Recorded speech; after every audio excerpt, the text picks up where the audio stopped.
Hello and good evening. With a new music bot now that the last one broke last episode. Yeah, We have color ties with jockey music, and now what's this called? Mintone. Mintone is our new best friend. Yeah, Mintone's our new Hashtag best not friend. sponsored. Yeah, we don't even know these people. I don't even think like a bot dev I can looked sponsor up somebody. Discord music bot, and this was the first result I got. So I brought it in, I said, okay, let's see how this works. Now, something I've noticed about this, Kyle, if you post a YouTube link in the play command, it will create a playlist on its own of 25 songs. But if you type in a song individually by name, it will then look up the song, and it will play just that song. Really? Oh, that's weird. Is there a way to turn it off? I don't know. Is there a way to finagle this? I don't know. I was playing around with it a little bit, and whenever it comes to software toggling, I don't even know what I'm doing. I'm just an Neanderthal when it comes to this. I mean, it's all kind of guess and check unless Okay, it's in current mode, no loop. Okay, let's see. Let's change that while it's doing that. Nope. It says you're getting another song, and it's not having anything to do with us. Oh.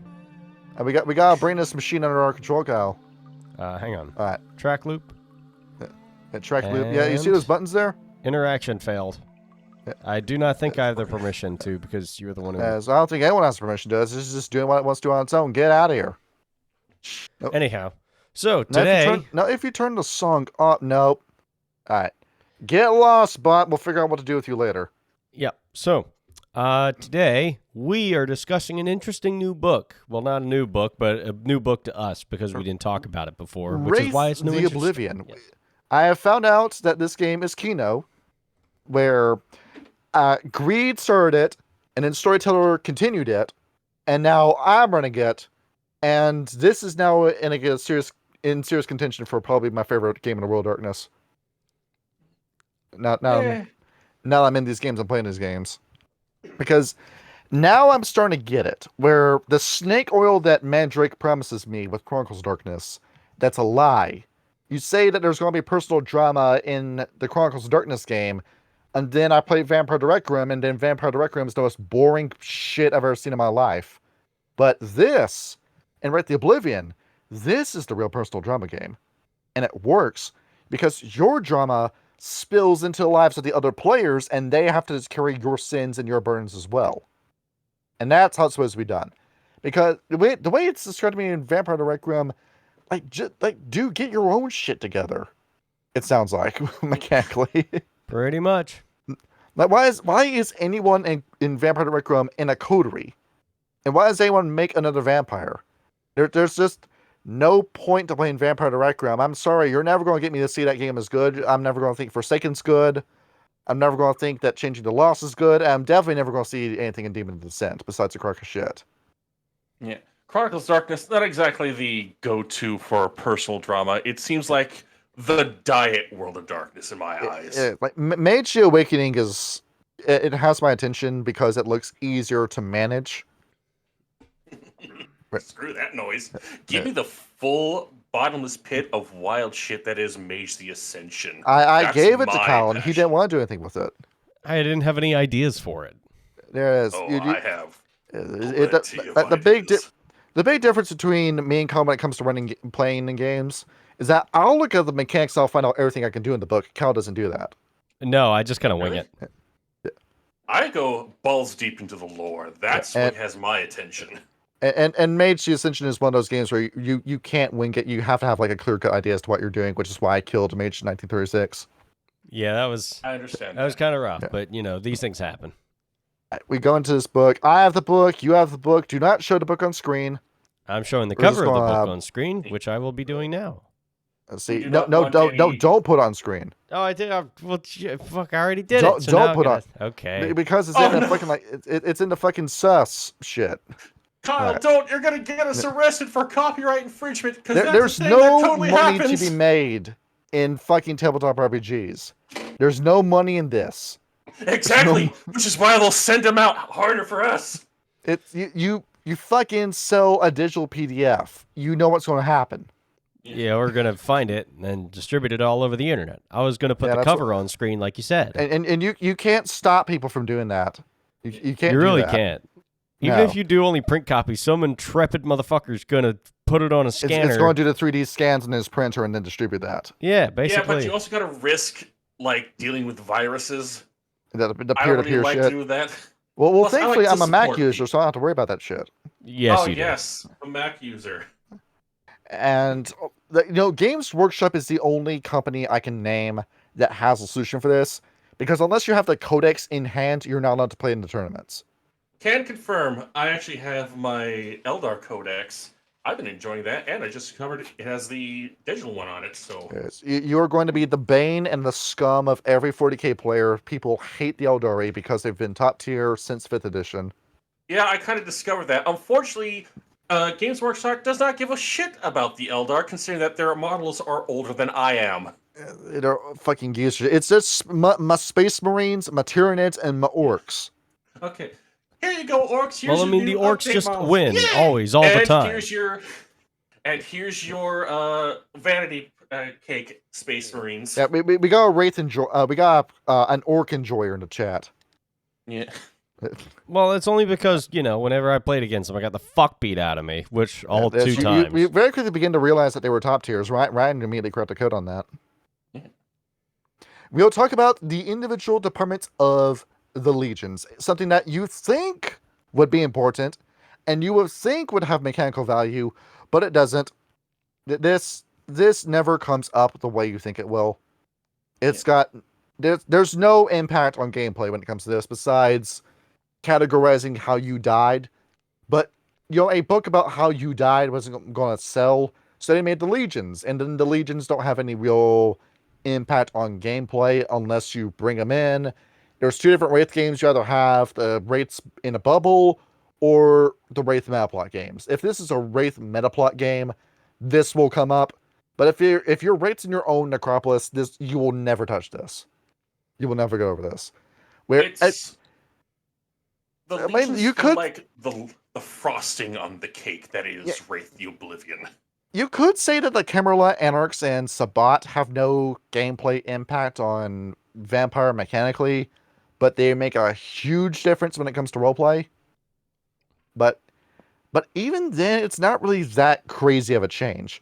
And this is what just really puzzles me about this book, because why would you make this book if it has no real major impact on the story? There's only 2 legions I can name that get involved in the story. That's the Legion of Fate and the Grim Legion, and that's it. Those are the only 2 that have any impact on the mail plot. And good luck trying to get your DM to let you play a Legion of Fate member, because those things are practically non-existent. Yeah, you will be a plot device in your game if that's the case. Yep. Get ready to be, have 5 pips and faded. After Dark Fate Flaw and 5 pips in Destiny background. Basically, yes. Congratulations, you're now the main character of the circle. You basically are. The entire story is going to revolve around you. And we will go through these in order that they come in the book. We'll begin with the Silent Legion. Yes. Now, if you're how do you feeling become a member? suicidal, you've come to the right place. You must KYS if you want to be a member of this legion. Crawling in my skin. Yep. Now you know how Wraiths come into being, right, Kyle? That a Wraith had a strong attachment to life, and that's what leads them to become a Wraith. And only 10% of all people become a Wraith. If 10 people die, one of them will come back as a Wraith. Yes. Now, isn't it a bit of an oxymoron that the people who are suicidal come back as Wraiths? It might seem that way, but, feeling as if it's an act of desperation, which means you had to have felt strongly about something for the need to kill yourself over it. Like most people don't want to do this, but it's only because of circumstances or just a level of emotional despair or just severe chemical and emotional imbalance that led you to this. You don't want this to be the case, but you just don't see any other option, is what leads you here. Yes. Where I don't want to get too deep in my personal issues, but this was a topic I've been fighting with for about 12 years.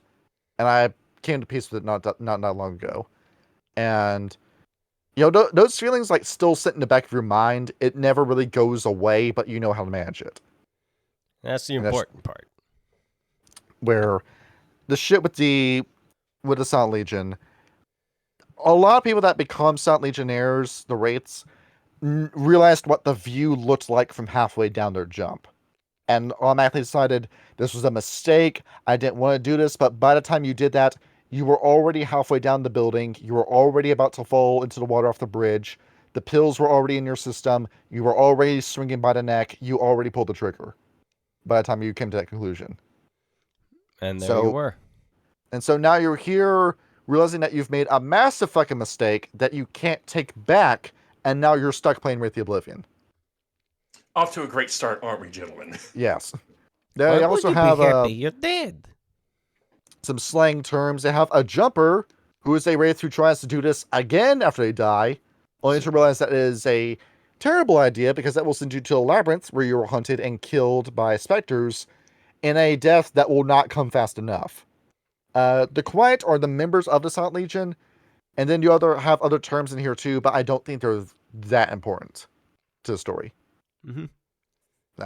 Now, as for the Silent Legion, we will talk about the legions later that fight over this, but the Silent Legion will have to commonly justify their own existence to the Grim Legion and the Penitent Legion.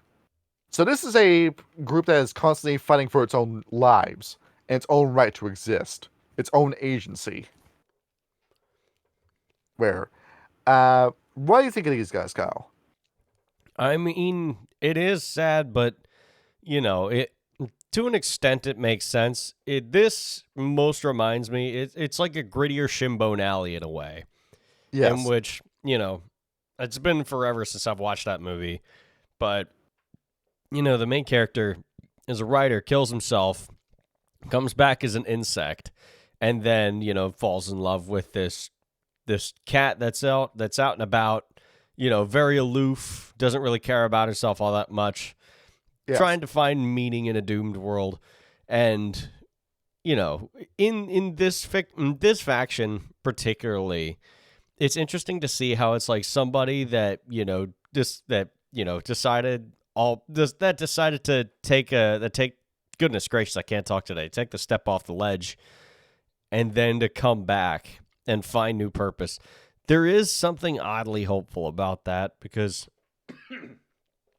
I mean, in a way, it's like saying it's never too late. We've seen each other in these roles multiple times. Yes. Where we'll constantly switch back and forth in our lives between Arch and Mehitabel's roles when it comes to our relationship. Yep. Where we know what it's like to be in these shoes, and we've had to constantly be there for each other, pull each other back whenever we're going through something rough, or if we're starting to go into something that could turn into a vice or into something evil, and we have to talk ourselves out of it. Exactly. Yes. And that's something that you see in the Silent Legion. Yes. Where it's never too late to pull yourself up from despair. Yeah, because everyone in the Silent Legion knows each other's struggles when it comes to this. Indeed. And as for the Silent Legion, what do they do necessarily? So for it depends if you're going for the non-military life. Typically it's being mystics and counselors and sort of blurring the lines between the two, especially in the Shadowlands. Goodness ironically, you become the most empathic of all the Wraiths. Yes, because, like you said, you've been in those depths before. You're the best person to try and handle them. And these are the people that you tend to see taking Castigate and Keening when it comes to Arkanoi. You're trying to stop people from losing their corpus and going in through a harrowing.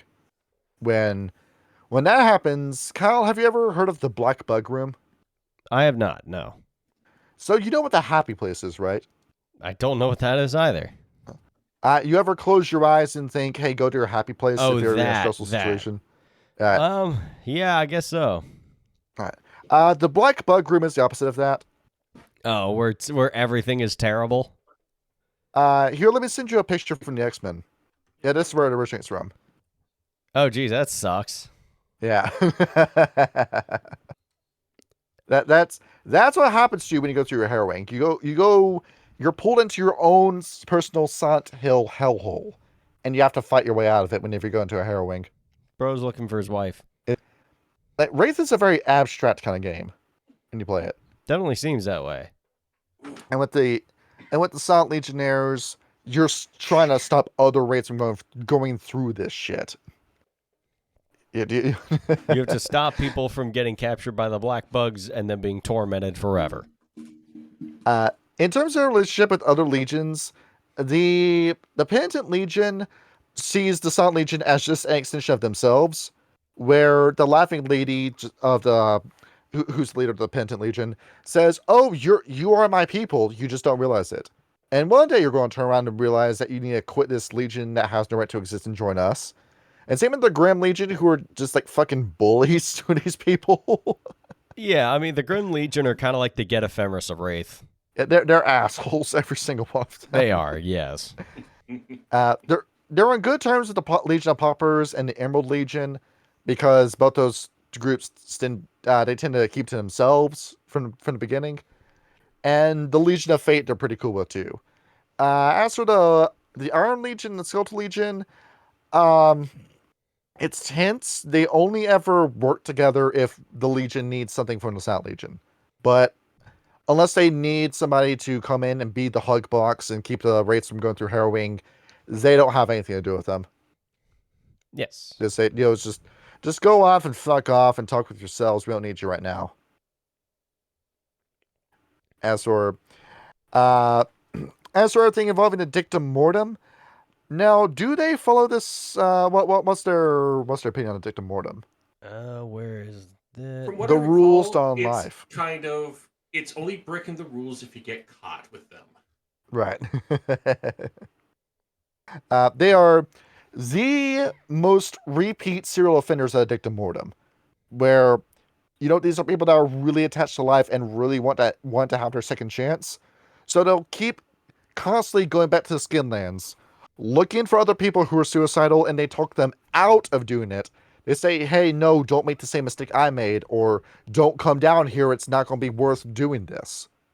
You have a 10% chance of making everything worse for yourself. Don't even take that risk." Nope. You don't want to roll those dice. So repeatedly, they have to get their asses thrashed by the other legions. Specifically the Skeletal Legion, who might as well just be the police when it comes to Wraith. Yeah, that and also the Plague Bearers, but, we'll get to that. And along with it, how numerous is the Silent Legion? It doesn't really say. I don't think. No, it does say they're least populous. Oh, I thought that was the Legion of Fates. Well, the Legion of Fate. Well, yeah, the Legion of Fate. But then again, do we really know the right We're number not of Legion of counting Fate? the Mary Sue Legion. All right. Yeah, So whenever I it comes to can them, understand that. the Because Legion of Fate is as big as the Storyteller needs it to be, That's fair. Yeah. but typically small. But Legion of Fate be damned, this is the smallest one when it comes to individual members. And Well, that's because half of the other legions think that they shouldn't exist. Yeah.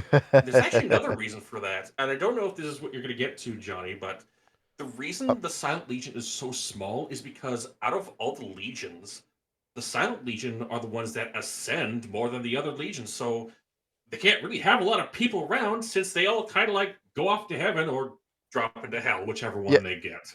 Ironically, this is Legion that's winning the most. Takes the most amount of takes the most amount of dubs. As for guild relationships, now I do have to bring up the list of guilds when it comes to this, because I honestly forgot what some of these were. Where I'm still getting used to some of these names, because, well, who are the people that use usury? The usurers. Okay, cool. Who are the people that use? Yeah. What are the name of the people that use phantasm? I don't know if we can use that word anymore in this climate. Yeah. You see, it starts getting harder, right? Wait, I got my list in front of me. All right. So when it comes to those relationships, the guilds that they like the most, it is. Let's see. Take a look here. I have to get my names in check. What was it? The artificers they're cool with, but let's see. We're known to view the sort. Oh no, never mind. I'm sorry. I got that name wrong. I was looking at the wrong one. The artificers fucking hate these guys. It's probably because they don't. In all irony. Yeah, it's probably because they don't really make anything. Those are the guys that are behind inhabit, the guys that possess solid objects, and one of the key things that you need to use soul forging. Probably because these guys don't want to become soul forged and they're constantly going to cling to me. But when the artificers are going to say, no, you have to give up your physical corpus to become a sword to fight Oblivion. No, you're the selfish one here. No, I want But they to. don't want to be a new sword for someone else. Too bad. Get in the fire. Get in the mecha, Shinji. Get in the damn robot, Shinji. The two that are cool with, the first one is the partners, who are the people behind Castgate. Where, yeah, it is the people that do Castgate that are really cool with. Where, to remind Kyle, what does Castgate do? Castigation. Yeah, Storyteller, what's it do? Castigate the enemies of the Godhead.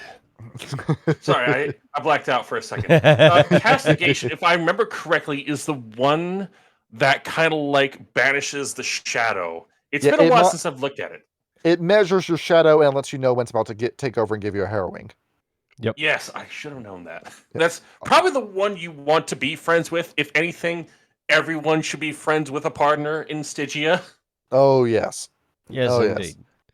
And then, when it comes to the other guild that I really like, it's the monitors. The people behind LifeWeb. You know, the one that gives you a direct GPS to your fetters. Where it says, hey, can you direct me to the building I jumped off of? You can? Okay, then they immediately run on that GPS path into the Skinlands so you can defend their fetter. Which, hey, works, doesn't it? Directly violates the dictum mortem to do. But again, the Silent Legion does not give a shit about the dictum mortem. No. The dictum mortem is just getting in their way. Indeed. And do they like using Emoliate? No. The Legion hates the Maskers. The Maskers have nothing against these guys. But they say, we don't want to use Emoliate. We learn to love ourselves and accept ourselves. We don't want to stretch our bodies out like silly putty and become something crazy. Like, we just learned self-acceptance after we died already. We don't want to fuck ourselves up again. And what would be the easiest way for a Silent Legionnaire to ascend? What Arcanoi in particular, more so than LifeWeb, do you think these guys would be looking for? This is a quiz for you, Storyteller. There's one very clear answer. Oh crap! I'm not as in depth with Wraith lore as I am Mage. Oh, here it is, Storyteller. But you got a guess? I can hear him straining. I can hear the steam coming out of his ears.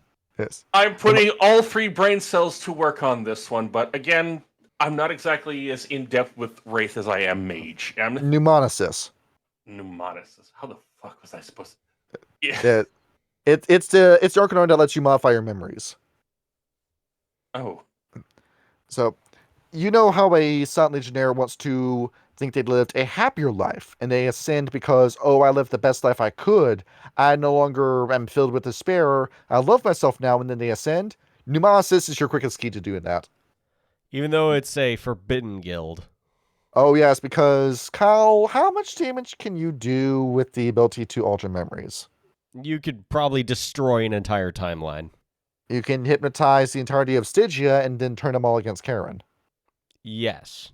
Yes. And that would be tremendously bad. And when it comes to non-military life, do these guys do anything when they're not fighting the Oblivion? It's a little bit, but I don't exactly see usually these guys defensive. Like... They kind of guard Nile, and that's about it. And then they just farm Cascade. They farm LifeWeb, and they just keep learning these things over and over and over, and just practice mastering those 2 Arcanoi in particular. If anything, they take the support class in the Stygian armies. They do, yeah. One of the games I kept comparing this whole book to, probably just guys have been playing it a lot, has been Hades. Just because, it mentions Charon and Stygia and the underworld. Yep. A lot of Grecian themes fill this. Eurydice has her own house when we get to the Fates, but we're not there yet. The Greeks did give us a good idea as to what the world of the dead looked like. Yeah, they did. So granted, every mythology had that, but the Greeks were the ones that memified it. I mean, Charon is the one who's running the show down here. I mean, Well, it's yeah, kind of clear. Absolutely. nobody would get there if it He wasn't is my for him. favorite antagonist in World of Darkness. Charon, really? Yeah. Oh, yes. Because he was the guy that wanted to do the right thing, and then his plans went horribly off the rails, and it was his fault as to why. He's one of those villains where he doesn't realize the damage that he's caused until the very end. The road to hell is paved with good intentions, or at least the River Styx is.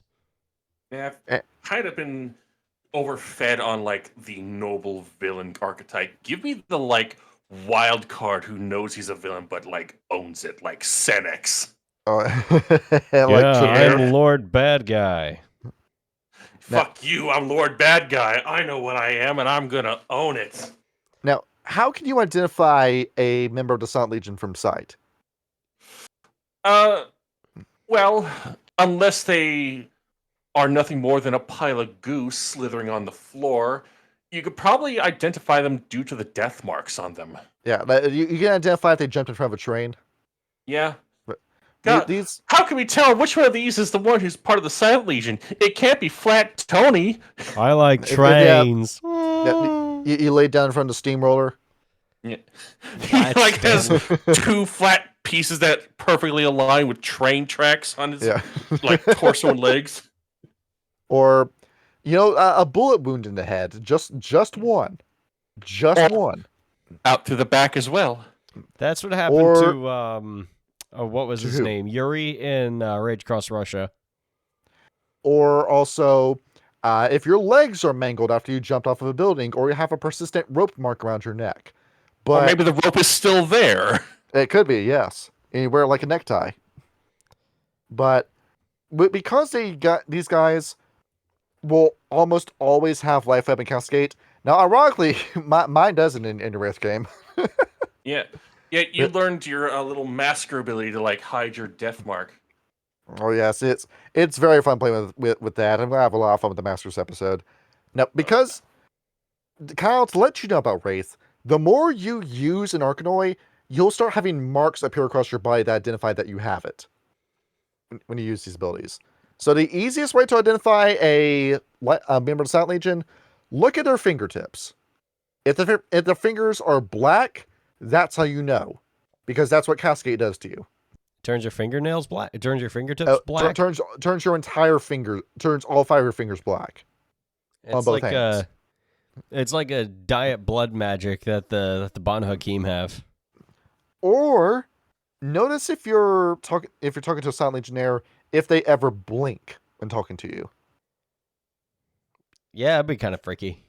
That's also another way, because that's what LifeWeb does with prolonged use. You'll lose the ability to close your eyes. I have not blunk in over 3 years, and I've learned to love it. So basically, like Alex in Clockwork Orange, just has keep eye drops with him all the time. Now, when it comes to unit composition, these guys tend to be very small. The usual Wraith unit, aka your coterie of Wraiths, is 10. With a Silent Legion, it's 5. Circle. Yeah. They call them circles in this game. Yeah, because it has all their little special little clubhouse things. It's because they crawled into a circle, and that's how they died. And when it comes to working in your circle, you're all watching each other's backs. This is a more cohesive group than anyone else, because everyone in the Silent Legion now values their lives, and they go in with the mindset of, we can't afford to lose anybody. If one of us dies, the entire mission's a failure in our minds. So you can't really die as a ghost. I mean, you can fall into oblivion, but chances are you'll come erased. Back. Yeah. Yep. And then you get hunted by a fucking specter, and then you get turned into a sword, and then that sword falls on a battlefield, and then gets covered up by the sands of the Tempest, and then you're never seen again. And along with this, Cal, what's your favorite German warfare tactic? I like the one where they all like sit there with a machine gun and wait for people to run at them. Oh, I was expecting you to say Blitzkrieg. Well, I mean, I don't have the proper Tylenol based affliction to tell you that, so I'm gonna It's say that. that's that's how the Silent Legion fights. You go in, you get what you're going to get done, you get out as soon as possible. You don't stick around until the fight's done. I wouldn't really They call have- that blitzkrieg. I would say that's just more guerrilla, well, more like that. You could say it. Yeah, you could say that. just a hit and Where- run. You jump in, break shit, bounce, yo. Yeah, your job at the Silent Legion, you have one specific mission. Once that mission is done, they're gone. They're not sticking around for the after party. They're not sticking around to see how that fight goes out, how the fight plays out. Yep. And that's it. But most of their jobs involve just defending their Nile or defending whatever necropolis they're a part of. So Sounds peaceful. that's it, really. As for who leads these guys, it is the Quiet Lord. What's he all about? Here, let me give you an example. Yeah, Doing something that. right now. Yes. Because he's quiet. Yes. Yes. Did y'all not catch on? Yes. Masterful. For a minute, I thought Discord bit. You've made a funny, Kyle. Well done, my friend. I'd like to thank the Academy. Yes, exactly. Yeah, he's very stoic. He's a very unemotional kind of guy, but he's a father to all of his men. He actually gives a shit about his legion and goes in and makes sure everybody's doing well, doing okay, which is good. You may think that's not such a big deal, but considering what the setting is like, that is very much a big deal. And considering the lunatics we're about to talk about. Yes. Oh, yes. See, let's not bother with the artifacts right now. That's not really that important. No. Yeah. And there's also some special orders, but Kyle, name one special order. Just one. The Angels of Angst. Let's do them. Okay, cool. So the Angels of Angst are wraiths who are all like suicide as teenagers, young adults. At their oldest, they're like in their mid-20s. They're more of a social stratum than any sort of formal organization. And, you know, it was bestowed upon them by the Anachronon of Chicago in one of the more cynical moments. But unlike the Generation X, you know, counterparts, you know, they actually really hate this nickname.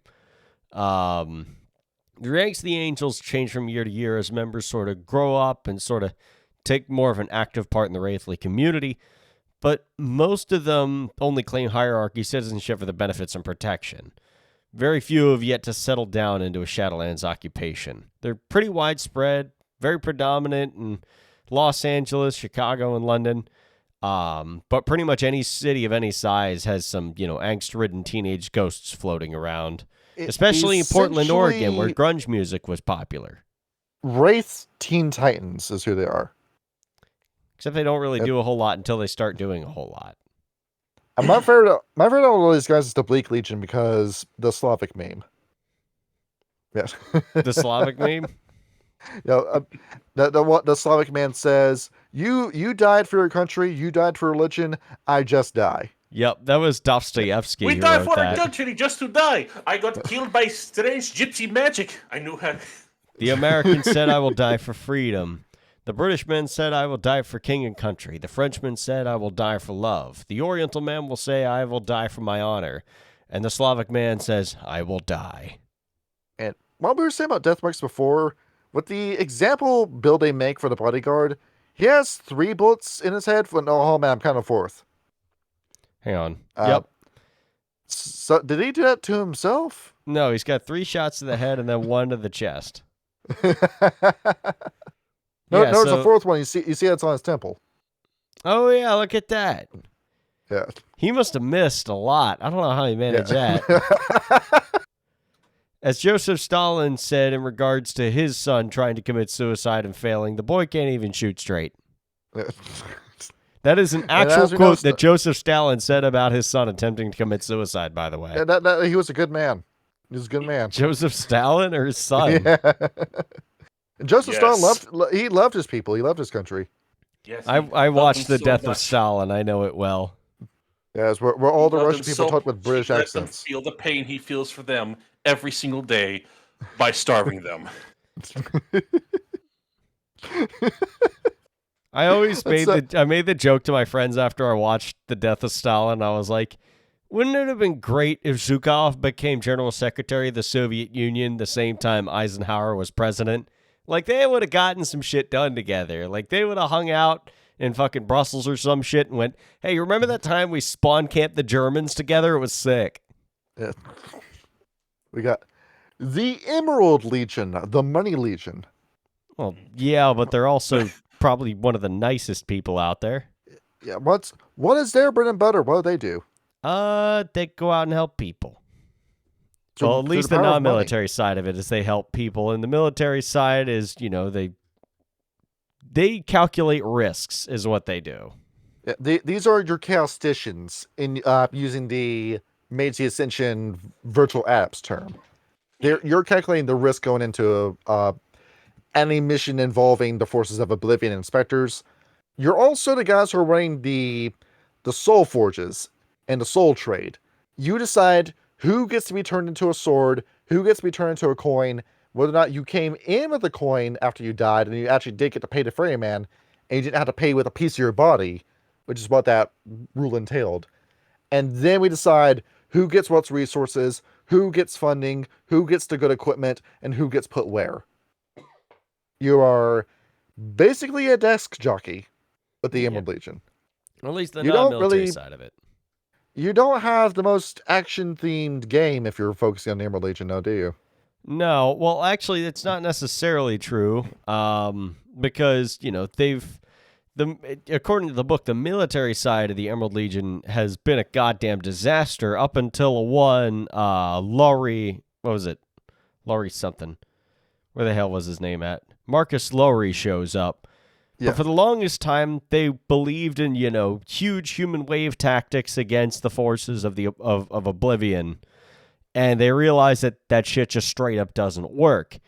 And then Laurie himself came in, reorganized the entirety of the Emerald Legion's military to focus more on like a squad-based approach and began running, smaller, more tactical operations instead of having giant head-on combat missions. Yeah, the Emerald Legion, it used to be led by a guy who controlled the Roman Senate until he was mysteriously fired from his job.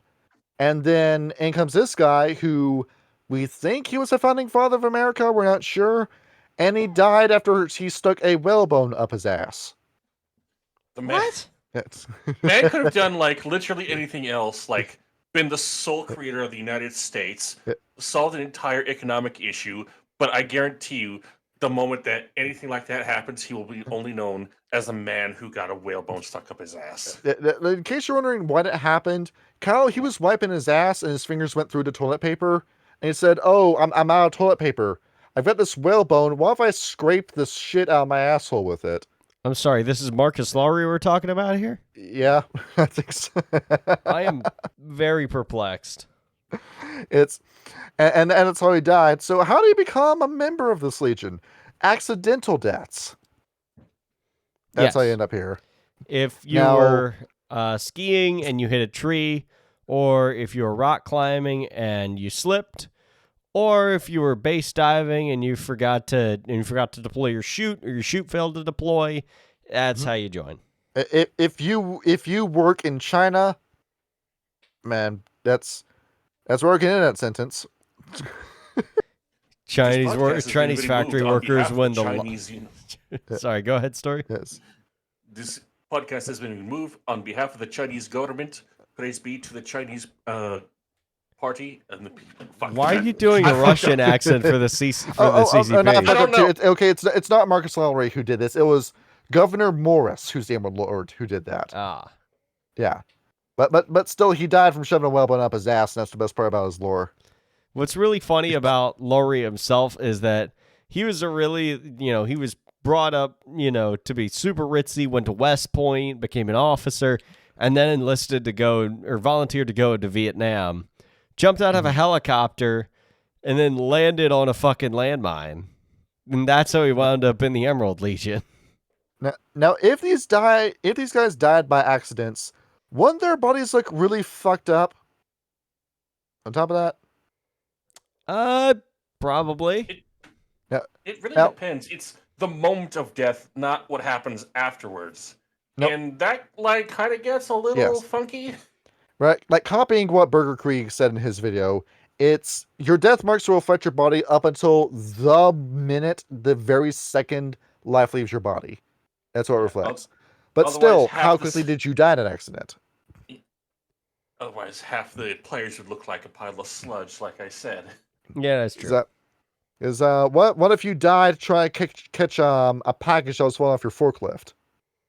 Well, How- you better hope it falls on your head first. Yeah, how much of your body will look like a squeezed, rolled up toothpaste tube when you become a wraith? At least the top half. Yeah. Where did you guys watch Beetlejuice?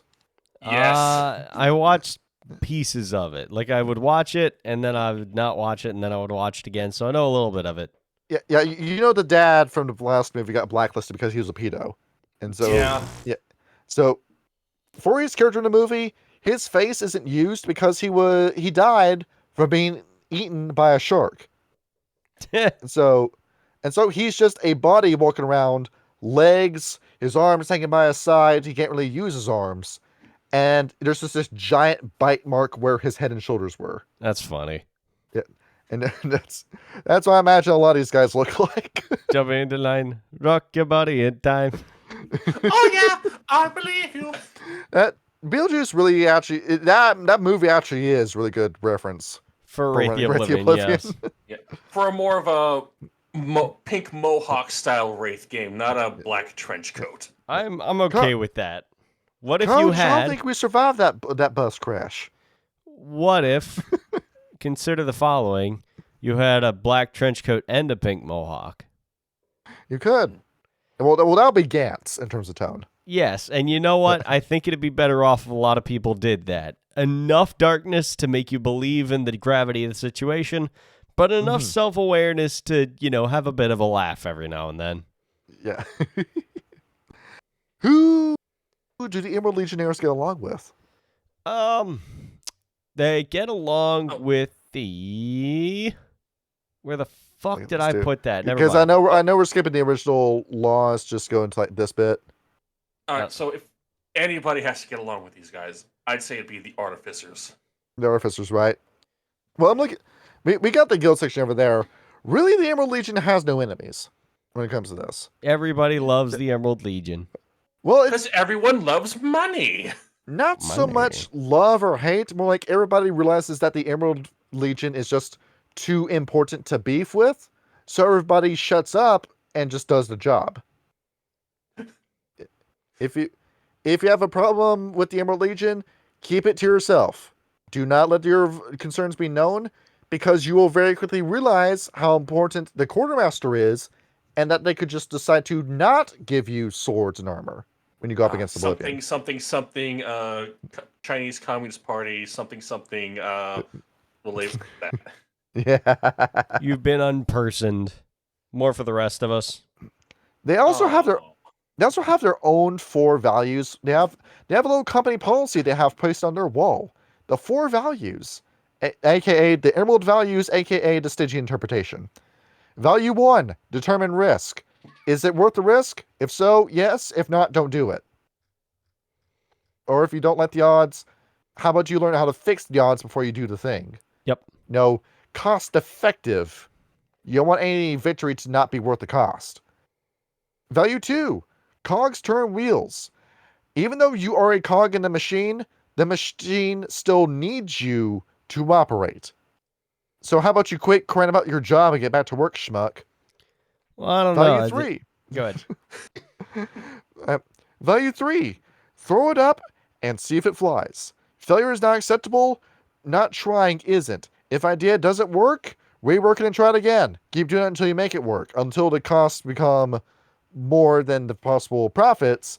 In that case, you fucked up, and we're probably going to see about firing you. As I like to say, fuck it, we ball.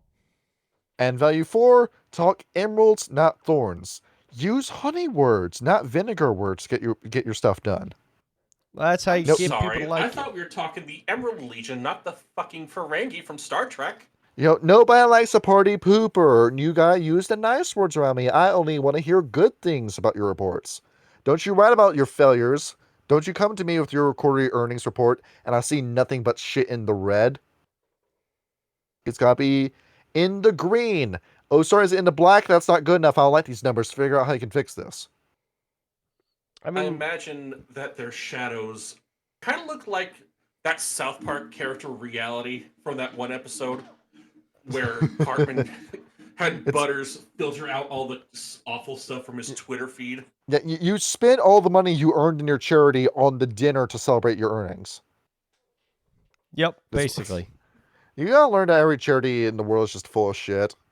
Yeah. Just keep your money, man. Just do it. It feels bad to say that. It hurts to say that, but it's real. If you want to donate to charity, find somebody who's struggling and hand them $1. Mm-hmm.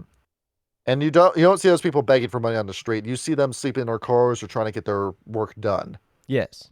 Working the crappy jobs that have no benefits. If you see somebody who's fucking hustling at a fucking store, working their ass off, drop them a tip. Mm-hmm. Especially your pizza guys and your Door Dashers. Unless they steal your food. In that case, fuck them. Yeah. Report their ass. I lost a $44 bottle of Tito's vodka. Why would you DoorDash the booze? Just go out and not get me. the That booze. was a story that was on Anyplace. I know, but still. Go out and get the booze, you lazy fuck. So with those values, what would be a very, very, very important Arcanor to have? That is not in habit. Oh. If I had to guess, it would probably be the one that keeps maybe the one that keeps track of fetters. But well, Life Web would be helpful, but it's fatalism. Yeah, it's written in the book. I think it's something specific to these guys. Fatalism lets you see the future. You have Auspex, basically. Yeah, you remember the whole risk determination protocol. Never go with a 50-50 coin toss. I want my odds to be 80-20. So you're going to have these guys constantly spinning, and rolling fatalism until they finally get the best result when it comes to crunching their numbers. Nope. It's the reason why it'll be very good if you're playing a Chaostician in your mage game to have points in time. And combine time and correspondence so you can see the future in that case. Also drop a little bit of it into entropy as well. Yeah. Helps a lot. Along with it, when it comes to cogs, turning the wheels, once again, is there a day off with the Emerald Legion, Kyle? Not really, no. No. That's for living people. You're dead. You don't get a day off. Yep. Nope. They will, honey. They will like glaze you at work. Be like, we really appreciate all the hard work that you're putting in. Good for you. Yeah. Here's a $7 pizza.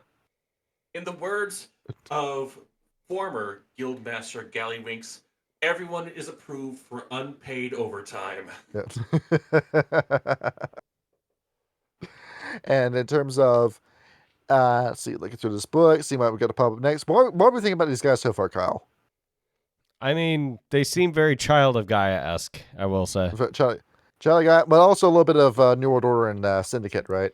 Yep, they're money grubbing. They're that meme of like the HR chick with the ring light, and she just has this big bright grin and long dark hair, while she's telling you about how you didn't fit the vibe of the company. Therefore, we've decided to move on with other candidates. That's these guys. What do you think happens to you when you're fired from the Emerald Legion? You get cast into the fucking Soul Forge. Yeah, you get cast into the Soul Forge and turned into a sword. And if you can't sell the product, you will be the product. I feel like that's happened in another piece of media, but I can't think of it.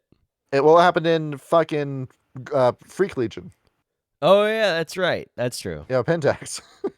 How much you want to bet Pentax knows about these guys and works with them? They got the idea from that. The Defiler Worm was looking into the Shadowlands and saw this going on and said, I got a new idea. How about we're going to start something called the Formarak Project. Damn, I didn't even invent that. Even I think that's hardcore. We're going to take your dead...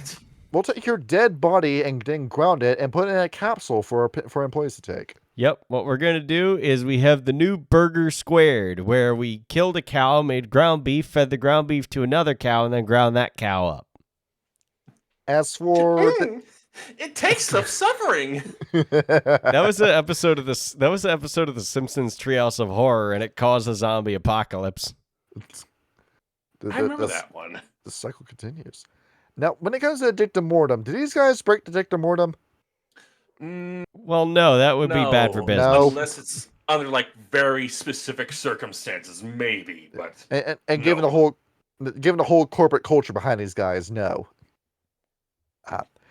Does anyone ascend in the Emerald Legion? Probably not. Probably not, but I guarantee you some of them are working harder than others. Yeah, also no. You have a job to do for Stygia. You can't ascend. Can you imagine? You're going to put us out if you ascend. Think about what you're doing to us. Bro, somebody else is going to die and you can hire them. Yeah. You know who would make a really good character for the Emerald Legion? Who's that? Manny Calavera from Grim Fandango. Thank you for saying that. Yes. Absolutely. Also, that game is fucking goated, Kyle. If you have a PC that can run it, run it. Well, no, I mean, I can run it. I think I actually have it because my friend, my roommate is on the same like Steam share family with me, so I can go into his Steam account and play it. Also, if you're one of those Microsoft fanboys that still has the Game Pass, it's always on Game Pass. Yeah, I don't think we're going to have that for much longer considering what's been going on, but yeah, play it while you can. Die the death you deserve, bitch. Yeah.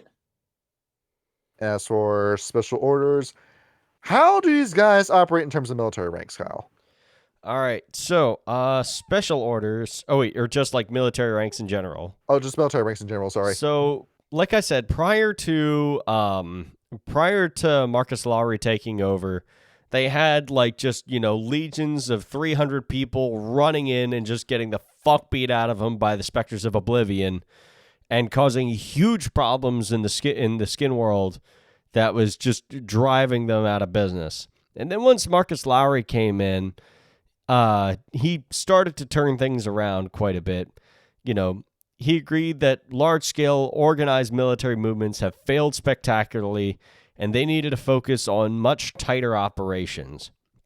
So he got rid of the usual standard of 100 legionnaires in a century, and decided to go tight units called ranks, which are like 10 or fewer legionnaires in the same. And then one of them he would promote to sort of like an occasional centurion, or like acting sergeant, basically. Yes. And they would be in a rank of, up to 10 to 12. And then they could be quickly assembled in the centuries and dispersed into small units as a signal. So he basically broke everything down into much smaller units in order to take on much tighter operations overall. And that was his plan since then. Some people still issue this as, being disruptive to their typical organization, but to this point, it has proved somewhat successful compared to their previous outings. And then we have the green teams, Kyle, where if you're not a legionnaire that's in the middle of a combat zone, you're in the green team, a propagandist for the Legion of Stygia. Yes. Your job is to make you're basically HR. You make everything seem cool and fun and good. We have money in the fund for you, and we can have the Halloween party this year, and it's going to be bigger than last year. And everyone's going to come home. We can't afford a bonus for you this year, but we got this little baggie of ice cream. We got these cookies for you. We got 2 pizzas this year instead of 1. But I can't eat no more. I'm a ghost. I died in an accident where I was trying to clean my gun. I accidentally blew my jaw off. I sat on my gun weird and blew my entire dick and balls off at Cracker Barrel Restaurant and Country Store. Blood out his ass. And when it comes to special orders, so I want to go over Archimedes' bathtub. Let me do this one. Let me read this verbatim. The story goes that Archimedes discovered the concept of buoyancy while taking a bath. When he hit upon the idea, He leapt out of the tub and ran naked down the street shouting Eureka all the while. In that tradition, the Order of Archimedes' bathtub consists of late inventors and engineers dedicated to finding innovations in unusual places. What? Yeah, you could have just said, "Oh, we're the group that innovates," but you added that story to it. I mean, I'm not going to lie. That does make it a lot funnier, so I'm on board with this. And that's basically the Emerald Legion. You don't get any agency of your own. You just put your nose to the grindstone for the Legions of Stygia. Yep. You're not your own man. Cogs turn wheels. Let's now talk about the Skeletal Legion, Oh boy. where I had these guys pop up in our first Halloween special. Now, these are cops, basically. Your cops of Stygia, where the Skeletal Lord is a guy who fucking kisses Charon's ass all day, every day. He loves the man. He wants to be inside of it. No, he doesn't want to be inside Karen. He wants Karen inside of him. Is the relationship. Just Karen can do no wrong. He is perfect. He's the best guy to ever die. And when Karen was gone during the Fifth Great Maelstrom, the Skeletal Lord A-logged everybody and had this massive day by day, hour by hour, minute by minute list of events to give to Karen once they returned to Stygia. Jesus. Yeah. Like, He's a little- that's enough. Blazer. That's enough administrative work to make the fucking NWO blush. Yeah, he's a little obsessive, methinks. Yeah, no kidding. And you know what's It's funny is how almost you like- go ahead, Story. It's almost like Stygia is full of a bunch of fucking weirdos or something. Yeah. Well, yeah, it's all people who are dead. You start acting weird when you die. I don't like it. So how do you become a member of the Skeletal Legion? Disease. You die got of that- disease. You got that virus in you and it killed you. Yeah, Come on, get down with the sickness. Just name a sickness, and if it kills you, you become a member of this legion. You show up at Stygia and you go, I was the illest motherfucker from here to Gardenia. Okay, right this way. Now it's got to be a pathogen illness, not a mental illness. That's a different legion. Yes. So it can be from anywhere from the bubonic plague to AIDS, and you become a member of this legion. So, would this be our LGBT representation, Kyle? Why? Just because it is AIDS? Yeah. You can be straight and Johnny, get no, AIDS. you're gonna get a shot. You don't have to be gay to have AIDS. You can be straight and get AIDS. You can be a drug addict and get AIDS. Yes. Yeah. As for the politics and policies, so with the massive kiss ass the Skeletal Lord is, you don't get a choice as to anything you do. You live and you die for Stygia. Wherever Stygia needs you, you go do, and the answers are yes, sir, and of course, sir. There is no in the Skeletal Legion. Yep. You are told to do something, you do it. That's it. Otherwise, you get cast into the labyrinth. Yes. You'll get, if a specter comes from the Skeletal Legion, more than likely they were a deserter that got corrupted by Oblivion. That's how that occurs. Yeah, it's pretty shit. What? It's pretty shit. What do these guys tend to look like, by the way? Skeletons. Yeah, pretty emaciated, right? Well, yeah. I mean, the page leading up to it is pretty fucking harrowing. It's just like the caller from fucking, bring out your dead, and then it's just a bunch of emaciated, starving, dead bodies in a pile. And this guy on page 51 who looks like the bishops in Spain with his magic staff. In page 50, hang on, let me see. Oh, yeah. This dude. I will say, though, a lot of the art in this book is just raw as hell, and I kind of fucking love it. Like the artist came strapped when it came to Wraith. Oh, yeah. Like, I look at this picture, and I just hear slow metal music playing in the background. Just some doom metal. You're immediately brought to when you fought Melchiades as the exhumed archbishop in Blasphemous for the first time. Yep. I'm That getting, man like, is still some my icon on 70s YouTube. jazz. I'm getting some like 70s slow rock jazz with this stuff.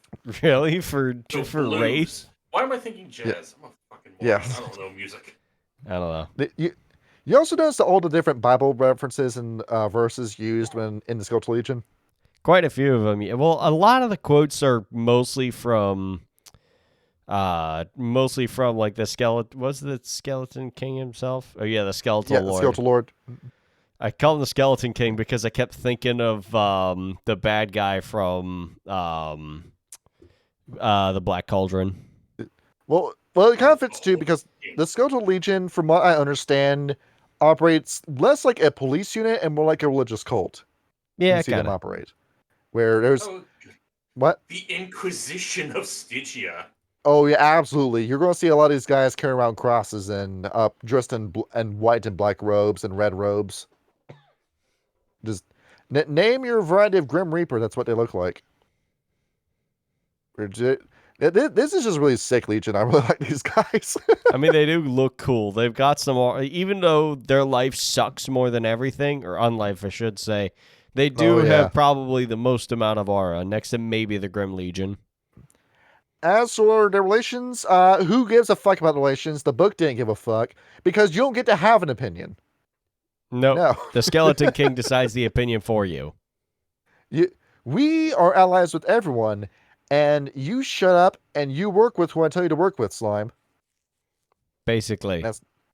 But I think Burger Creek did a really good video on Wraith the Oblivion, but he skipped over a little bit of stuff. I wish he went more in detail about the policies with some of the legions, because I did not know how fucking strict the Skeletal Legion was until I read the policy on Alkanoi. This is ridiculous. Considered though he had like 3 hours in that video, I think we got enough we have. Oh, But still, these guys are pretty cool. He's very good at giving you an introductory glance to everything. Same with Maple Table. I really do like his videos. I just wish he made more and went in more detail with some of this stuff. But, you know, I don't expect you to live your life on YouTube. No. I feel like YouTube is best to be used as a skill or to show off a talent. When you try making a career, you're going to fucking fry your brain doing this shit. Yeah, it's unless not you're healthy. like very charismatic. Yeah, like Kyle, for example, what happened to Super Bunny Hop? Bro fell off. I don't know if he fell off. I think he just got burnt out. What happened to Jim Sterling? He went insane. Completely batshit insane. I don't think that was YouTube. I think that was something else. And then Jim Sterling broke their back from being too fat and now has given up on YouTube. Wait, did he actually? And I shit you not, his fucking weight broke his spine. How I the think it'd be his ankles that would go first. Yeah, Yes. that's crazy. That's why I mean, like, the people that tell you, like, eat what you want, no, fucking get healthy, bitch. You're going to paralyze yourself if you're carrying around all this weight. Yep. But yeah, Skeletal So- Legion, they have a real rattling, boys. And so when it comes to your Arkanoi, if you are playing a member of the Skeletal Legion in your game, pay attention to this part. Because there is a very limited list of Arkanoi you're allowed to take. The 4 that you can take, no questions asked, are Argos, Castigate, Inhabit, and Moliate. Those you can have with no stipulations whatsoever. Yes. What you use Moliate for, by the way, is to make yourself look more like a skeleton. There's a uniform policy with the Skeletal Legion. Yes. That actually sounds kind of cool, not gonna lie. Welcome to the Skeletal Legion. Your first order of business, you must rip off all of your skin. No. You have to be the I'm already naked. you I have to be the know. bad guys in Army of Darkness. And your questionable Arkanoi, you're allowed to have this if you have a specific job in the Legion that permits you having this. Fatalism, Keening, Phantasm, and Usury. You have to be given a certain job before you can use those. As to what those do, Kyle, I feel like you have an idea as to what all those do. Usury, by the way, that's your healing in this game. Yep. But it's not really healing. It's more like I take some of my hit points away and give them to you. Yep. Is how that works. That's your field medic. Patch you up, get back in the fight. It's very risky though, which is a very high risk reward to Usury. Yes. And the ones that you are not allowed to touch, well, first of all, Flux, Pneumonosis, and I'm Pandemonium? forgetting what the last one is.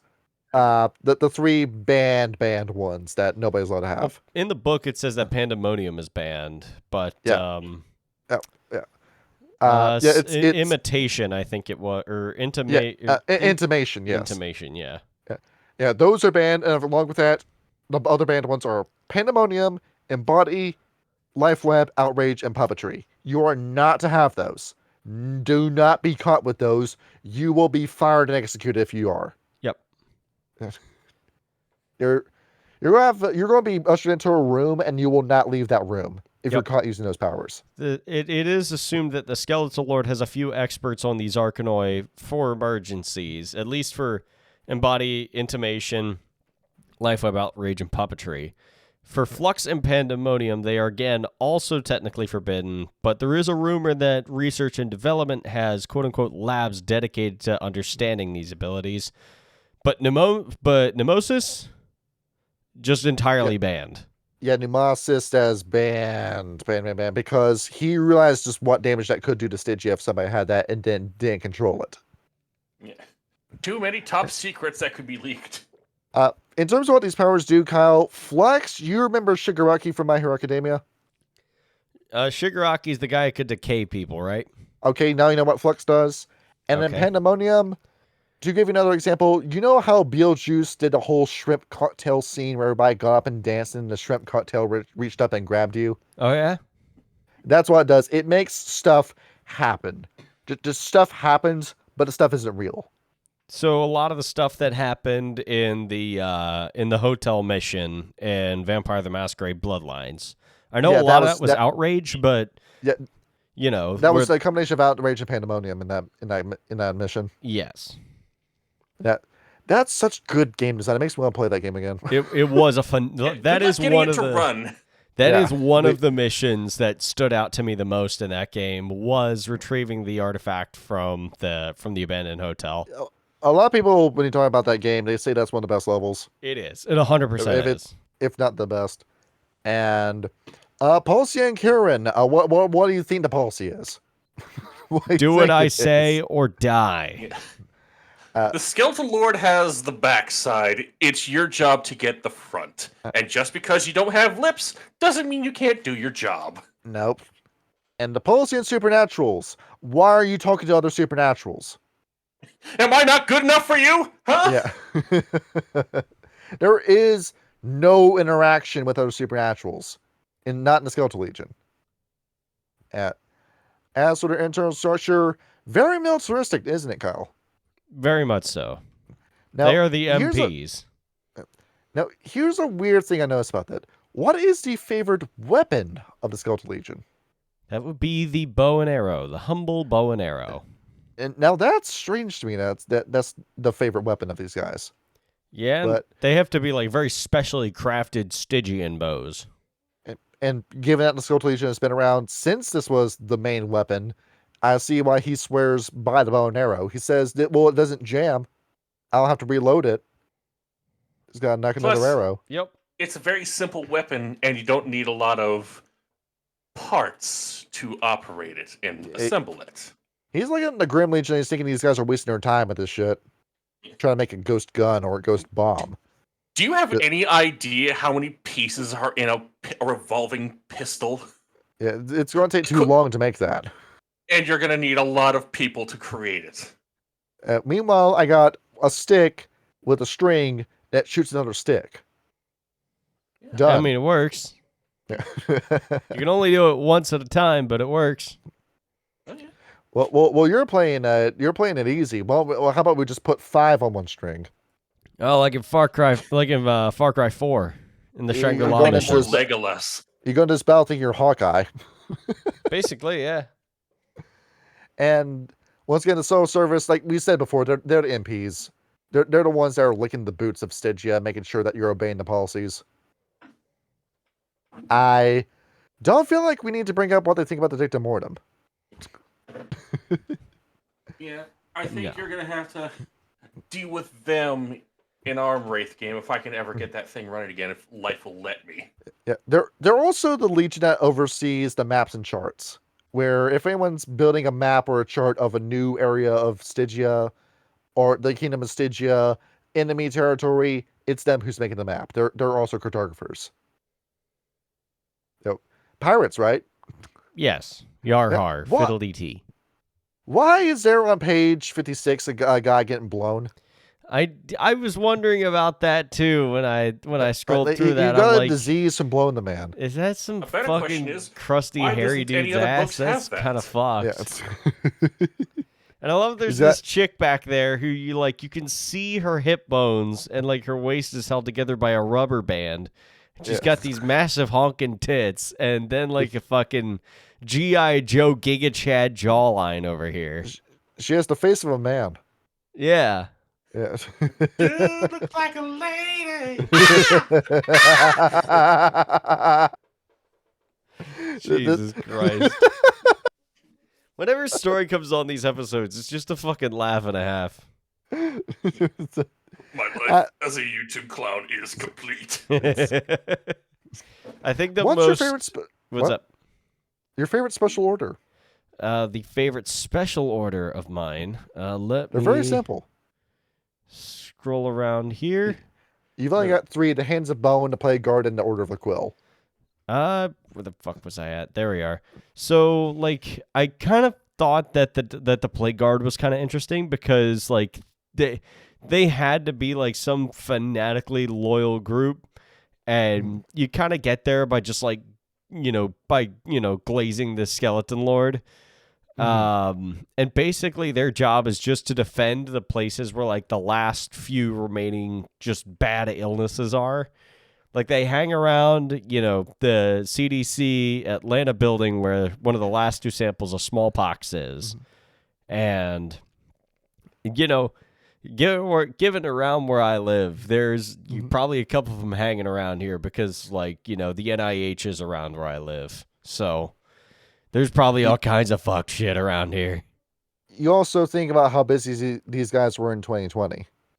Oh, God, they were having a field day during that. I'm going to leave that thought there until make sure we don't get dinged for anything. Oh no, it's too late. Go ahead, disable our channel. See if we It's care. too- We'll make a new one. I have all the receipts, We're motherfucker. going to have to move to Kick. Oh, God, I don't no. have a life. Just watch me make more. We'll move to Rumble with the AI-generated feet commercial that's on Rumble. Yo. Ew. I was fucking watching the kill stream in the server, and there was an ad that popped up. It was like this old guy who like poured honey on his feet for the commercial. That's disgusting. I was thinking, like, what the fuck is this? See, what sucks is that I see those too. I'm like scrolling around on Twitter, and they're called like Drama Box or something like that, where Yes. it just this really shitty fucking AI video comes up of like a chick wearing, like skin tone bikini gets raised up by a chain out of like some freezing water, and there's scientists wandering around in the background. And I'm like, dog, what the fuck am I looking at, man? What is this slop bullshit on my timeline? I have reported the Drama Box ads no short of a fucking quadrillion times, and they still show up on my fucking timeline. Musk. Well, that's why they keep showing up, because you're reporting them. Fuck's sake. They're trying to mind break you, Kyle. I will keep reporting them until they cease to exist. And last detail about the Skeletal Legion, there's a classism with the Skeletal Legion based on what disease killed you. If the more exotic the disease, the better you're standing in the Skeletal Legion. So, if something that was a pandemic like the bubonic plague killed you, that's a normie disease. You died a normie's death. We're not going to give you any serious attention. But if some rare exotic disease like a brain-eating prion that you got from your trip to the Amazon, and that's what killed you, well that's going to give you better standing. Yeah. Certainly was not caused by some werewolves passing by. Yes. Oh, What kind of fun disease do you think the Ratkin are carrying on them? Yeah. Oh, they've Okay. got hyper AIDS is what they got. Yeah. It's got You- AIDS that when you get it, you shit out everything out of your ass, and then you cough up everything else that's left, and then your bones disintegrate and you turn into sludge. Yes. Yo, Kyle, there goes Stacy. Oh man. Yeah. I know you cut out story. Shit. The joke. No. The joke. No. We lost the bit. Story. Damn it. We lost the bit. Oh, god damn you, internet. I can't go on living like this. And now the Silent Legion has one more member. Yep. The Legion of Paupers. How did you die to become a Legion of Paupers member? Shit, I don't know. Yeah, that's the answer. You don't know. Sometimes when you die, you get you get some hazy memories of your past life as well as some amnesia. Certain memories and feelings get locked in with the wraiths. You only remember a small portion of what your life was. Your core memories remain as a wraith. Everything that wasn't a core memory, everything that wasn't super important to you as a person or your subconscious, that's jettisoned. You have no access to it. So if Who your am death I? wasn't a core memory, you're not going to remember it. So most of these guys would be something like Emerald Legionnaires, where your accidental death was so fast you didn't know what happened to you. Or if you were in the Grim Legion and you were killed by a bullet that you didn't know was coming. Stuff Who like am that. I? Why can't I remember anything? And who Or is if you this just went to Maria? sleep one day and then just didn't wake up. Yep. Is that where it turns out the solution to your mystery is a lot more mundane than you think it is with the Legion of Paupers. But because you don't know how you died, there was a common fixation with this group to the point where they begin to realize, oh, you are into solving the mystery of your death. Well, what other mysteries do you think you can also solve? And so they became a legion of private eyes and detectives. Hello, Scooby Kyle was onto Doo. something. Yes. I think a lot of these characters pretty much go over like a sort of gritty Shadow the Hedgehog-esque self-monologues of, who am I? How did I get here? What is the mystery of my death? And who is Who this is Maria? Maria? I was thinking it would be Tracer Bullet from Calvin and Hobbes. Maria, I spilled some wine on your couch. Oh, No, Maria! Oh, it's red wine. It's gonna stain. all these emeralds are going to my head, Maria. Oh my god. Maria, I'm geeking in the Just- red. Just in the distance, you just hear Maria. God fucking damn it. I want to make a Shadow the Hedgehog popper now. That'd be so funny. And be it that is God. that Maria was actually killed by the government and she threw him out a window or some shit like that. And that's the answer to our mystery. It was a lot dumber than we thought it was going to be. As for I am on Shadow page the 67, you Hedgehog. get a good example as to how you become a Legion of Paupers member. Generally, no one knows what the hell to do to you, so they just toss you to these guys. You shook the vending machine and it squished you. Yeah, that is an image in the book on page 67. There's just a You see how body. that kid just look at this guy like he's just a chud? He's got some epic sunglasses though. He's got like triangle sunglasses. And it The might be machine the said, "Don't shake, bitch."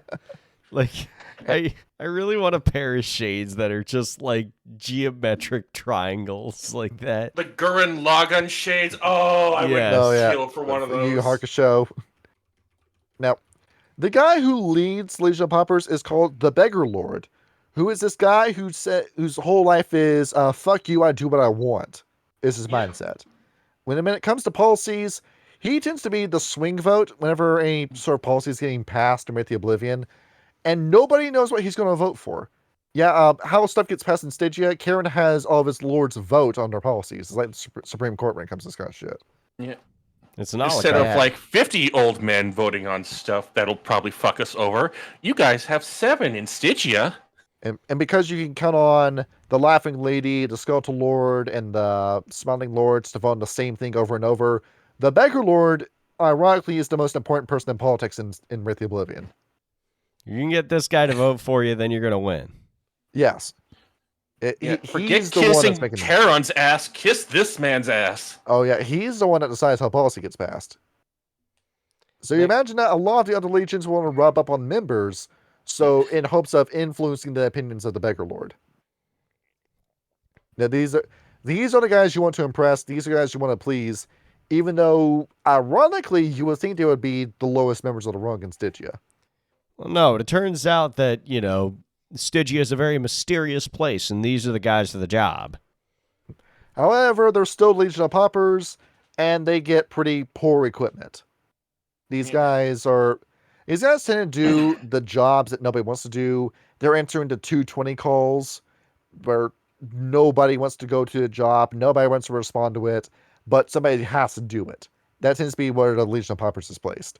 When they're not investigating their deaths or the deaths of other people, or Shellland's activity, or whether or not Oblivion's encroaching, or if the Jade Emperor is about to come over and take everything you have, they're off doing shit jobs that nobody wants to do. Yeah, even in death, you're not free from China's iron grip. Where Kyle, one of the main antagonists of Wraith the Oblivion is the Jade Emperor of China. Wait, what? Yeah, full on Yeah. Emperor Qin is one of the main villains of Wraith the Oblivion. Fucking Qin Shi Huangdi? Yes.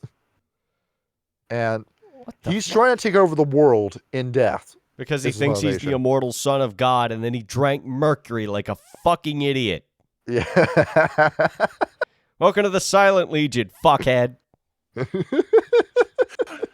found I thought you were free of me? No, you'll never be free of me. I don't care. I'm a white man, so I'm already racist. And instead of helping out the fucking one Sean, you went off on your imperialist fantasy, and maybe that's why we have the Kuei Jin today. Yeah, probably. As for everything going on here, also, if you get fired from your Legion, but you're not killed, the Legion of Paupers is where you go. This is ironically like the bottom rung and also the people you need to please when it comes to Wraith. A weird combination of Gefiris and Bonar, you think? A little be bit, fair. yeah. Well, not really Get, I don't think. These guys are... Fiona? Well, I don't know. There isn't really I'd like... say Go ahead. Glasswalkers, actually. Yeah, I guess. Yeah, he's, kind of. There isn't really like a private investigator wing of the Garrow now, is there? The closest you'll get is the Wayfarers with the Silent Striders. And there's also this overwhelming attitude of nihilism amongst the Legion of Paupers, where they're thinking, oh, I died, and I don't even remember how I died. That was probably some sort of bullshit joke way, and my life was a joke the entire time, wasn't it? So there's a very cynical air to the Legion of Paupers. You're getting this idea of this noir detective in the trench coat with the hat, and he's constantly smoking or has a glass of alcohol in his hand. If you're thinking of that, that's Legion of Paupers. That's what it looks like. Yeah, they went out the Cosma Sato way. Yes. Where you love film noir, don't you, Kyle? I gotta watch more of it, in all honesty. I don't watch enough. As for their relationships, well, nobody really respects these guys, but you gotta respect them because of the nature of the job. These guys are always helpful, always have a good job to do. You can tell the Silent Legion to fuck off, but you can't tell these guys to fuck off. Yep. They like it or not, you kind of need these guys around. Mm-hmm. They may be the bottom of the barrel, but there's a lot of stuff that sinks to the bottom. What Arkanoid do you think would be important to these guys? Ooh.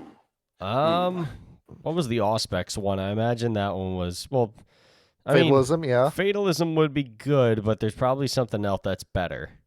Along with Life Web, where you can start checking your clues. Yes. Argos, The mind one. Mnemonicus, where maybe you could just go in and rewind and try to figure out what happened to you, but that's banned. You're not allowed to have that. Yeah. Yeah, I'm sure we'll follow that rule. Or also, Phantasm would work, wouldn't it? How Where would Phantasm? you go over to, you say, hey, you're this person looks familiar to me, but I don't remember why. Maybe if I go into their dreams, maybe I'll pop up in their dreams and I'll be able to find out something that happened about my past. Hang on, there was a game That might show the that's- hedgehog. Yeah. I'm trying to remember what that. Where was it? Distance. I'm trying to remember what it was what it was called. There was like a game, a film noir game where you play as a detective. That was a PS4 game. Was it? Oh shit! I know exactly what you're talking about. Okay, what game I was haven't that? thought about that game in years. Yeah, what game was it? Let's see. I'm typing in PS4 Murdered Soul Suspect. Murdered Soul Suspect. That's the one. that one. That's these guys right here. Yes. If that game was good, it would be these guys. I kind of liked it, but I only played it once because honestly, once you play a mystery game and you get to the end, there's not really a lot of replayability. Yeah, that's true. I don't know. I mean, LA Noire seems to have held on to a good bit of like replayability, but that's mostly through the dialogue options. Press X to doubt. That is the only major problem, like you said, because Return of the Obra Dinn had the same problem. Once you figure out the mystery, that's kind of it. Mm-hmm. As for military life, how does being a military detective work? Well, I'll tell you, it ain't strategy. Let's see. You're going off where weird shit happens in the Shadowlands. Yes. Where their version of the Alps or the Bermuda Triangle you're being sent into. Yeah. Where you're almost disposable, aren't you? But they're saying no, if there is a person who can figure out what's going on in this area, it would be the detectives. So here's your 6-cylinder revolver, here's your pack of cigarettes, go solve the mystery.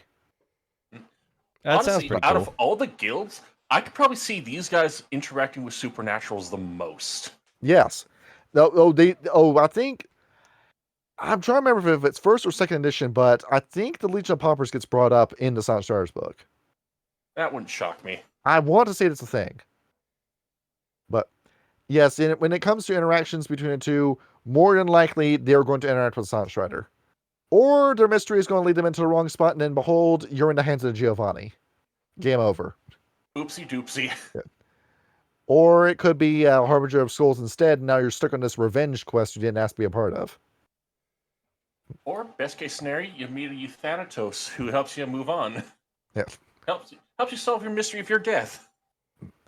And the social orders aren't really that glamorous when it comes to these guys, but the Legion of August is the one that I want to bring up, where these are Wraiths who are hanging out in the countryside. It's your redneck Wraith, in all honesty.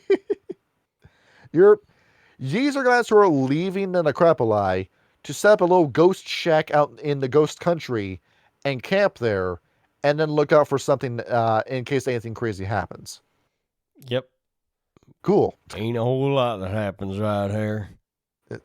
And you just hang up there. You see anything weird out here? I saw one of them werewolf come on down west for some ghost moonshine. You give him any? Nah, he go blind after one sip. I don't give him none of that no more. You think that'll put you in a dangerous spot too, because that'll be very easy for you to just go into full cabin fever mode, and then you go through a harrowing. Yeah, because if you're alone, chances are the only person you'll have to talk to is yourself.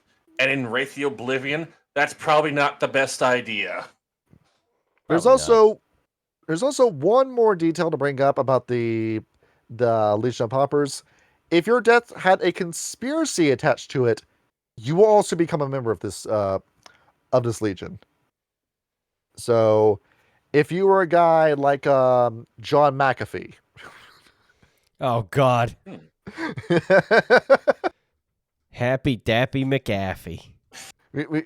We still gotta find that Bitcoin, Kyle. No, we're not going to. It's John McAfee's buried 3 billion Bitcoin. I'm not going to Belize to dig up $3 billion worth of a card that we don't know if it'll actually work or not. We have to find the bit piece, Kyle. I'm not finding the bit piece. I'm not fuck. God damn it. And so the age of Bitcoin commenced. I'm not going to watch One Piece. Not anymore. If you've seen crypto lately, everything's in the red. Thank God. Get rid of it. I don't want it anymore. We took what could have been a good idea and turned it into like the shopping mall version of new currency. The Legion of Fate. Now we get to the shoulder shrugging portion of the video because all this stuff is written to be intentionally ambiguous. Yeah. Even though it's supposed to be lethally important, none of it really makes an impact. So if this part of the video is a little light, sorry, the book's just written like that. Yep. Where they bring up we Eurydice. don't know how you become selected. Just the Lady of Fate, the woman that runs this entire legion, will handpick members off of her own arbitrary system that's not explained, and then you become a member of this legion. And then you're sent off on all these different Black Ops missions after that, is the basic gist. Yep. You want to be Black Ops? This is you. You, my child, you have been ordained by fate. Why? What reason do I show? What purpose do I live for? Don't walk away from me! Now, as for how you end up in this, well, a good factor as to how to predict that you're going to become a member of this legion. Did you, during character creation, take the Dark Fate flaw? Did you put 5 points in Destiny? When you die and you become a Wraith, if you get that 1 on a D10 roll, this is where you're going to be. We can at least gauge that. Or if you died in a plot critical event in a chronicle that you never got to see, you also end up here. It's something, if you're playing a sequel to a game that was never run, you end up here. That's a neat concept. I didn't think of that. That was the one thing that kept me going through Shin Megami Tensei 4, because that game is a sequel to a game that isn't real. And you get to see like the fake game that isn't real have sequel carrying events into Shin Megami Tensei 4. And that's what kept me going through that. That's honestly because that game fucking sucks in terms of gameplay. If any of these legions would be in direct interactions with the Thanatos, it would be these guys. Oh yes, the Adjustment Bureau. Oh yeah. You ever think about maybe another factor as to how you end up here is that the Thanatos kills you? That would make sense, wouldn't it? Because what the you reason the guys the who operate the reason the Thanatos kill you is because you're an incorrect factor on the wheel. So something needs to change, and then you were fated to come down here because the Euthanatos said so. Well, who the fuck are the Euthanatos? Well, we'll get to that, but listen. And then the Lady of Fate lives on the Isle of Eurydice, which is its own little island in the middle of the Tempest. Eurydice. And then Eurydice, that's how you say it? Yes. All right. And Karen goes over and has these conversations with the Lady of Fate, and nobody's really sure what the lady looks like, and nobody's sure about what these conversations are. It's a super secret policy, and the relationship between the two is kept ambiguous because the Lady of Fate was probably somebody super important in life and is now someone else. And if I'm remembering right, there's an implication that Eve might be the Lady of Fate. Eve from Adam and Eve. This is Eurydice. Yeah. So Eurydice. This is Eurydice right here from Hades. Yeah, it's Eurydice. Euripides. And Euripides. And that's all we really have in terms of concrete information. Yeah, a lot of it's very vaguely written in the book. Also, most of the members of this group are women. Yes. It's the Lady of Fate probably hates men. Maybe. Well, I don't know. It's like it doesn't outwardly say that. However, yeah. Yes, there's it's the this is what your workplace is going to look like when the feminists take over, Kyle. I don't know. It says here it's like for the non-military organization, there's never a dull moment. You're like 6-7 days a week, 18 to 20 hours. That fucking sucks, dude. And when it comes to the politics of the Legion of Fate, it's like being a member of the Freemasons. You can say that you're a member of the Freemasons, but you can't talk about what the Freemasons do. I still don't understand it myself. And there's this harsh indifference whenever it comes to Legion of Fate. They don't really talk to anybody that's not a Legion of Fate. They don't stick around for very long. They don't have much to say in terms of conversation. You're just here to do your secret Black Ops mission, and then you're done. It's very similar to the Silent Legion in a way. But the Silent Legionnaires talk to each other and have a lot of stuff to say. These guys don't. Yep. The key word of the hour is ambiguous. They're just ambiguous. Very for the sake of much being so. ambiguous. It boils down to whatever the fuck the storyteller feels like making this Legion. This is your wildcard option.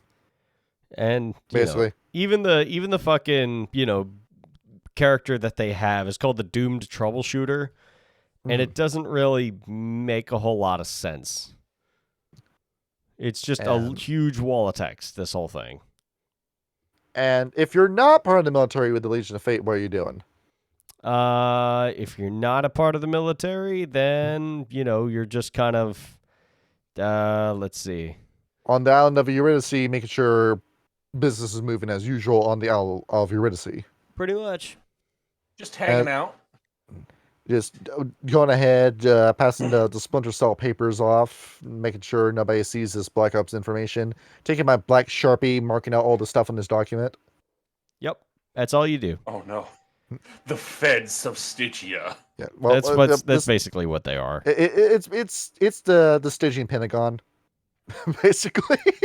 What are the chances that the Void Engineers are helping the New World Order branch out and to contact these people?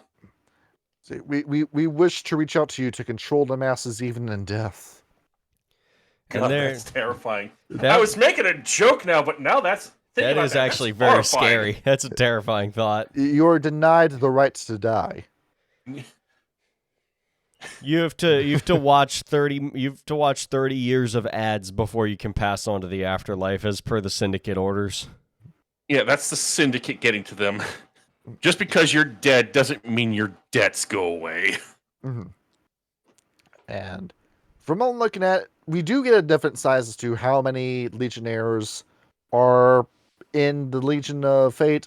We are told it is 3 battalions, 15 companies. So, how many are in a battalion? Yeah, we're given a number as to how many operatives there are. Well, I don't know. Battalion is anywhere from 300 to 1,000 soldiers. So that's a pretty broad number, I'd say. So I have the very most 9,000 members. Yes.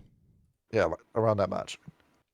And then I imagine Legion of Fate keeps the shift pretty tight, the same way than Noisha would. It's like you have to have exactly this many people. Yeah, the number does not go above 9,000. And if it does, well, then something's terribly wrong. As all these guys fight, they're heavy infantry. They're using the fucking artillery. Yep. It's like, okay, we have Wraiths at Gridblock Golf Foxtrot 409er, Grid to Suppress Golf Lima 205, waiting mark fire mission, go. I don't know. I don't know how to do push the giant button signs. that fires water straight out of the Tempest. Yeah, I don't know how the fuck artillery works. They also have ghost tanks, ghost planes. They get to use all the expensive equipment. Well, yeah, they're the best at the best, evidently. Yeah, when your tank dies, it becomes a ghost tank, and then the Legion of Fate gets to drive it. They also have 2 special orders. The Order of the Scarlet Sword, where it's super small. It's the secret society within the secret society. Did they do anything, Kyle? What? Hang on, what secret The society? Order of the Scarlet Sword. Because I'm seeing that they're highly skilled in Moliate and do crazy shit with Moliate. Yeah, but it doesn't say what exactly they do. They turn themselves into a Scarlet Blade, just like fucking Soul Eater. Yep. And you get to Legion's use them as a sword. espionage and assassination section. So they, they find high value targets and neutralize. By turning themselves into the weapon with Moliate. Basically. And then the Order of the Silver Hammer, who are the brokers of the soul forging trade, who carry the really expensive shit. The top tier bougie Stygian steel is carried and sold by them. Oh yeah. So all the steel that the that the Emerald Legion has to keep track of. These guys are the ones that are actually doing it. These are the guys who are holding your MacGuffin for the campaign. And if they die, then your game-breaking weapon is lost in transit. Yep, And because then you have no weapons and no Forge Masters. now, it's a little hard to identify some of these women by sight, but once again, there's a handful of Arcanoi that they use that makes them easy to identify. Those Arcanoi are Fatalism, Castigate, and Moliate are what they use the most. If you're part of this guild, those are the three things you use the most. Yep. Now, given that they're kind of stealthy, Fatalism, to make sure you're not going into a trap. Monitors, to make sure that nobody's going to go fucking crazy on you. Their shadow's going to pop out and then botch the whole mission. Oh, sorry. I've got the thing wrong. It's not Cascade. Sorry, retraction. Life Web is what they're using. Navigate from point A to point B. Yes. Sorry. What the fuck was I talking about? Don't Sorry, worry, guys. it's just your brain cells dying. That's usually what happens when people spend too much time around me. Now, the maskers, why would you want Malik with these guys? I don't know, maybe to disguise yourself so you can do your Black Ops mission? Because after all, it can do everything Vicissitude can, Kyle, but better. Oh, Moliate? Yes. I am having so much fun with that power. Well, what are you doing with it? So, you know how Vicissitude has a hard limit of organic material? Unless you add more.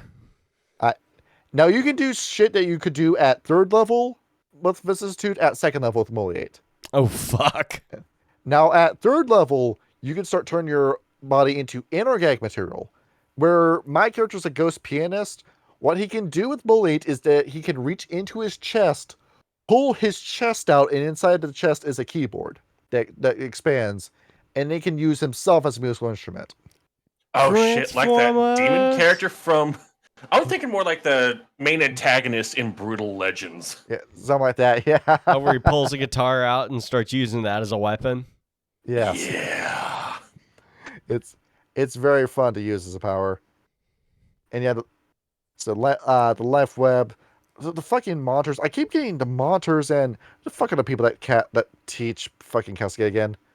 I keep getting the monitors and the partners keep getting crossword in my mind. Castigate is... Where the fuck is that? Why couldn't you just call these guys the Castigators? Or the Life Webbers? Honestly can't find it. Where the The fuck fucking it is. usurers, like the Okay. names on the tin. That's your Castigate Shadow Control. Castigate Shadow Control. And besides them being called in for Black Ops missions against super strong specters, That would be the partners, if I'm not mistaken. they are, yeah. The fucking Transcendence. How many people did the Legion of Fate are passing on? None What of do them. you think? Don't Wait, really really? know. If anything, I don't think they would be harbored or hindered in their path for Yeah, because ascension. once your job is done within the Legion of Fate, you pass on. There you go. You You've can graduate achieved in your this fate. Legion. Good. Congratulations. You have retirement now. Yes, you came in, you did your job, now get out of here. Happy ending. Yeah, rare. And that's it with these guys. Off to... Here's the one everybody's been waiting for, the Pentant Legion. Yes. What do you mean nobody was waiting for us to say this? No. Are you Mal- people? Why are you in my head? Hey, do The you want to play a Pentant Legion. Malkavian and Wraith? Well, guess what, motherfucker? You died from something involving mental illness. That's how you enter this Legion. You went crazy and died, so now you No. get to be Malkavian in the afterlife. Anything involving Alzheimer's to a chemical imbalance that led to your death, where it was For self-inflicted. you. Yeah, it's just anything that involved you had to be crazy before you died, and then you become a member of the Pentant Legion, and your insanity is what led to your death. Now you can have Alzheimer's and then die from a gunshot. You'll become a Green Legionnaire in that case. If the Alzheimer's is what killed you, you become a Pentant Legion member. Yep. So there's not too many of these guys, Kyle. If you die from being extra insane, then you become a Pentient. I They're imagine let- that's kind of hit an uptake now in recent years, though. Yes. We're after all, we're in the middle of a fucking mental illness epidemic in America. Well, yeah, that's what No. happens when you make people go to school for 16 years and then have AI replace all their jobs.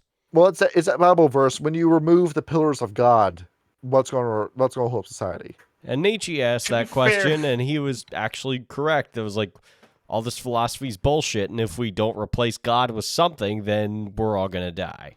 Yes. Now we're beginning to see the effects of that in Europe, especially. And now, like, Yeah. Gen Z, at least in America, has become, like, one of the most religiously inclined generations in American history since, like, the silent generation. After realizing that millennials really were just as bad as everybody said they were. Yep. Yeah. I recall seeing a video a little while ago about, like, how the generations transcended. Like, the silent generation and the greatest generation, they knew why they had to believe in God. They knew why that tradition was there. They knew the purpose of the fence. And then by the time the boomers rolled around, they were just kind of doing it to doing it. They were following the letter of the book, but not the intent of the book. And then by the time Gen X rolled around and then the boomers decided to, ignore them, they realized, they tried to go like, but like, mom and dad never made me go to church, so like, I don't give a fuck. And then millennials were like, oh my God, you believe in like a guy in the sky that created the world? You must be a dumb, anti-scientific, anti-Darwinist loser. And then by the time Gen Z rolled around, we were like, okay, so the world that you made ignoring God kind of sucks. I think we kind of know why that was there in the first place. Mm-hmm. Yeah, it's as if nihilism isn't exactly just a haha funny dark humor sort of thing. Yes. The only correct argument to a nihilist is to kill them. Now, with the Penitent Legion, why are they called this, Kyle? There's this theory going around that mental illness empowers Oblivion. Oh, to these wait, guys. then what does Pentian have to do with that? The Penitent Legion, they're saying because we were insane, we caused the spread of Oblivion, and therefore we're going to pay for it in death by directly fighting the forces of Oblivion. Oh, so it's penance. Yeah. Now, as for whether or not this theory was proven, that remains to be seen. It depends on what goes on in your chronicle. Well, but given I that, Storyteller, given the madness of the worm and how the worm has now become the drag worm out of its own despair and madness, that might be on the money. Yeah, Possibly, Right, but makes I sense. don't think there's a lot of research in the universe on the force of Oblivion, at least not long term. Oh, well, that's what the Pendant Legion are doing. And you can see that those who stare into the abyss will stare back into them. It is a very fucking dangerous job in Stygia. Yes. Probably A only lot of fit these for the people- crazy people. A lot of these people in the Survey Corps do not come back after shift is done. Well, yeah, because they go into the unknown and then they get killed.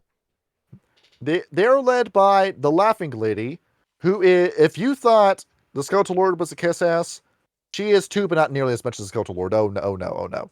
But Daddy Karen can do no wrong in her eyes. And she is the head of research when it comes to trying to understand the forces of Oblivion. When it comes to the formations of specters, where are the specters going, how are the specters attacking, she's the one who's overseeing those projects. She lives in the Seat of Succor, which is this giant black square building that constantly changes in interior. You will go into that building and you will never come out. Well, you might come out, but you won't talk It constantly about it. changes. We went to go see the Laughing Lady, and then before we knew it, we spent 50 years in her building. Yep, and now I can see things that aren't supposed to be there. I don't think I was supposed to see that. I walked in on this smiling lady while she was browsing the internet. I don't know what an armpit fetish is, and I don't want to know. The fucking dude that's hiding in the walls of Smiling Friends that's like trying to hide the monitor. He's got Yeah. like his arms crossed over each other. And he fucking dies in season 3. I haven't seen the. That's where like the building falls off because it was it wasn't built to code. And they open the wall and he's still there, but he's a husk. I don't know what that is. You gotta watch Smiling Friends. It's a great show. Yeah, I know it is. Yeah, he was finishing the punchline. Yeah, As for these guys, do they follow the dictum mortem? I don't think they follow anything. Really? Yes. They follow the dictum mortem, but are they aware they're following the dictum mortem? Probably not. Because you died crazy, but you're still crazy, aren't you? Well, yeah, but you're dead. Yeah, it didn't really leave your system. So you can imagine why research into Oblivion is taking as long as it is. Well, yeah, That's you're an interesting using concept, though. You're- Does that mean mental illness is not linked to the brain but the soul? It could be, yes. That makes sense. That's some That's along the kind lines of of fucked up. corruption. Yes. Because after all, when you start looking into books like Freak Legion and Possessed, that supports that theory. I should really get that book. Yes. Yeah, you see, Wraith does tie in with the rest of World Darkness. I think it showed more This often. is where all the cosmic answers were. We just didn't notice it. Yep.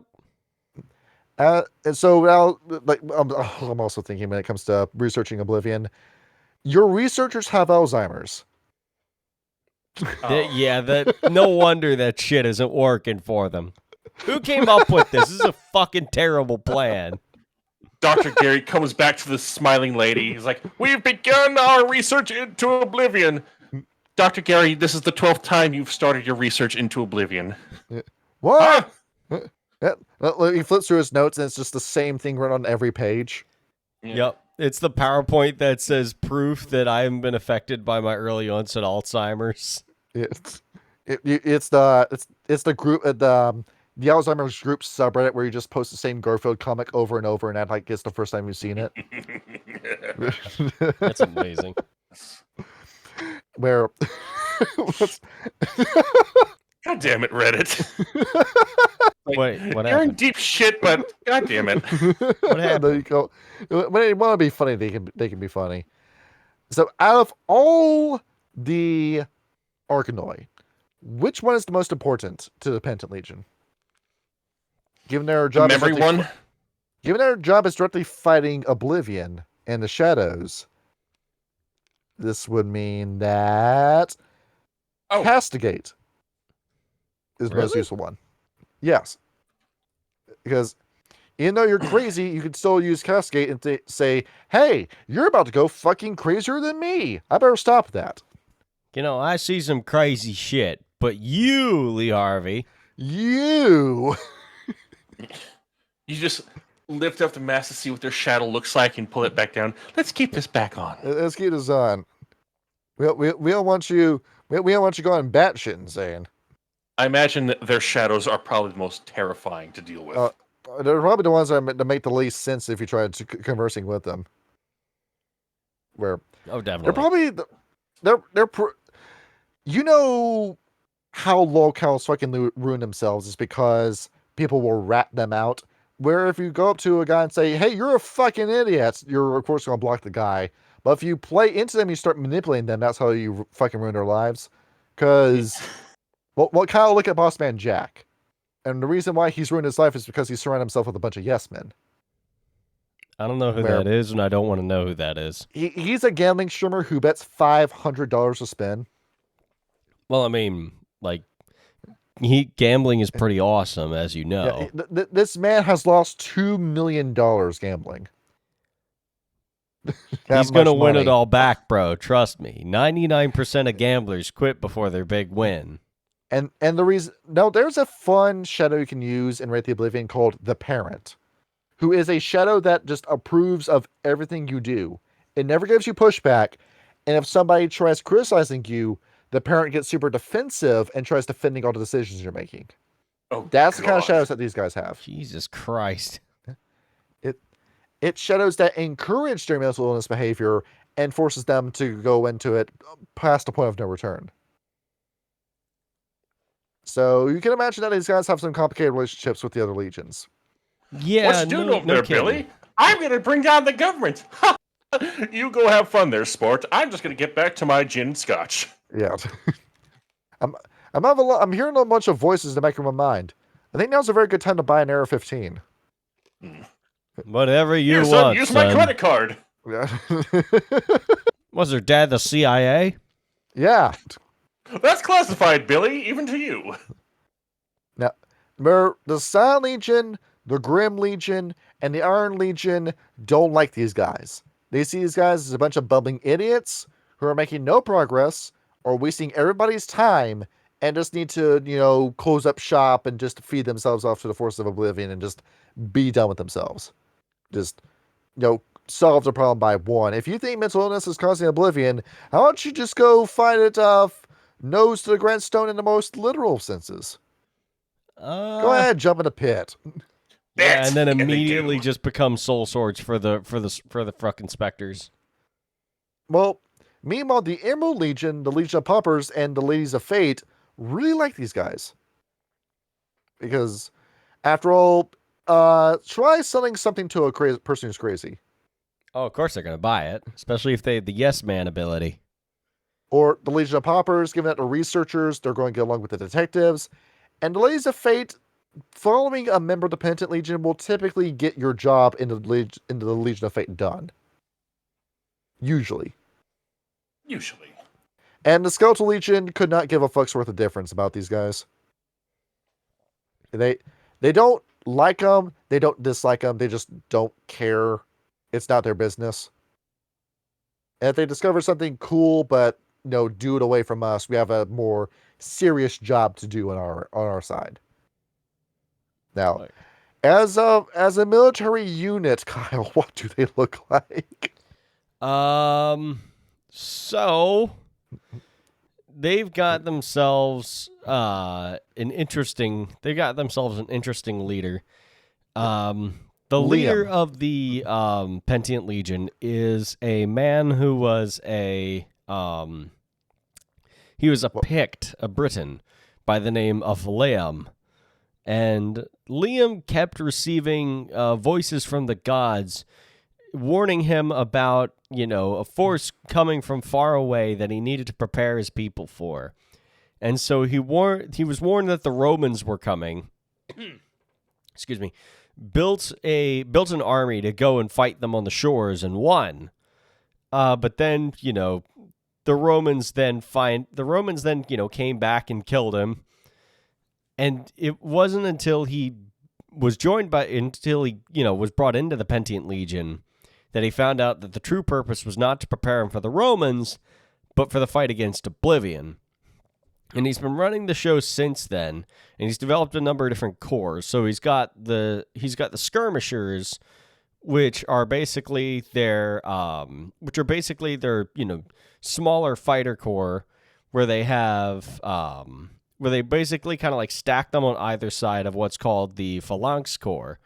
So the skirmisher corps sort of like covers the flanks of the phalanx in order to prevent the what? Phalanx. Yeah, I've heard phalanx too before. Yeah, and so you have the phalanx in the middle, you've got the skirmishers on the other side to prevent them from getting surrounded and boxed in, and then, you've got the Beast Corps, who are sort of like the Beast Corps are this one was kind of weird. I kind of had a hard time putting this one together. Basically, it was like it's written in a strange way, yeah. It's sort of like an amalgamation of souls into like some sort of a giant beast wraith that can go fuck things up. Yeah, and that's 6 different cavalry. wraiths do a fucking fusion dance and become this. Yes. And then you've got, how do you do this? What's Moliate. You stitched your bodies together to become this. You basically make a Vosges. Where it's an idea that only the Penitent Legion could think of. Yes. And we'll get to that. And of course, you've also... Yeah, what's up? This Spectre's pretty powerful, guys. Quickly, transform, combine! They form like Voltron. Ranger sequence. Go Power Rangers! Wasn't there an episode of Adventure Time where Finn became this giant foot and he had to fuse with all these other people that were also other giant body parts? I did not. Weird tangent, but yes. I did not see that episode. And I'll be the shirt. Oh my god! I saw a. Adventure Time's kind of weird. Yeah. I mean, why aren't Michi doing this? I don't know. They are. Well, actually, well, yeah. they're They doing it literally with- are. They're doing it with their ghouls, but why can't we have two Zamichi do the fusion dance and become the Super Zamichi? Well, because Zamichi are really, really self-absorbed. Ask why yeah. Vigo didn't do that. Yeah. Yeah. Plus, you can't really trust vampires, even with other vampires. We've been over the Willy bit before. We don't need to do it again. Yes. For the last time, Gregor, you cannot form a 12-inch cock to beat our enemies with. But I'm going to be the legs, and I'm going to do what I want. Yes. And then you've also got the flesh core, which is basically, is the beast core, but like a lot more of them. And then inspired by the Korean immortals. you find a weak point, and then you throw as many things at it as humanly possible. So it's just a huge human wave of just flesh just collapsing onto a point. Also, time for some like berserkers, right? Yes. And then you've got the machine core, which is, an amalgamation of weird, fucked up machines that you can use as an armored division. We have a ghost tank. Shove yourself inside of it and power the treads. Yep. And then drive around, shoot people. And then you got the Storm Maidens, who actually answer exclusively to the Laughing Lady herself, and is basically, an elite strike force. They hell dive into the Tempest to rescue stranded travelers. Yeah, the Green Berets, basically. Isn't it weird that in literally every game line, everyone somewhere, somehow, has a literal all-female something or other that fights together? Yeah. They're keeping the Warhammer tourists at bay. Yes. No, even they have that. The Sisters of Battle. And honestly, they kick ass. Yup. Let's see. I'm looking up a statistic as I speak. To mental illness. Johnny, no, you're gonna get a shot for reals. Yeah, I got a biological fact for us right here. Now, you might be thinking, why are these all women, the Storm Maidens? Well, statistically, it's an inconvenient truth. Women are more susceptible to mental illness than men when it comes to this. I need me a Gwippy sock girlfriend, bruh. So you would have more women in this legion than men, technically. Because after all, women going insane during the medieval period inspired the word hysteria, where today we assume we just use that as a word for going crazy, but the word means the wandering uterus. It was a woman who lost a plot. What? Yes, that's what that word means, Kyle.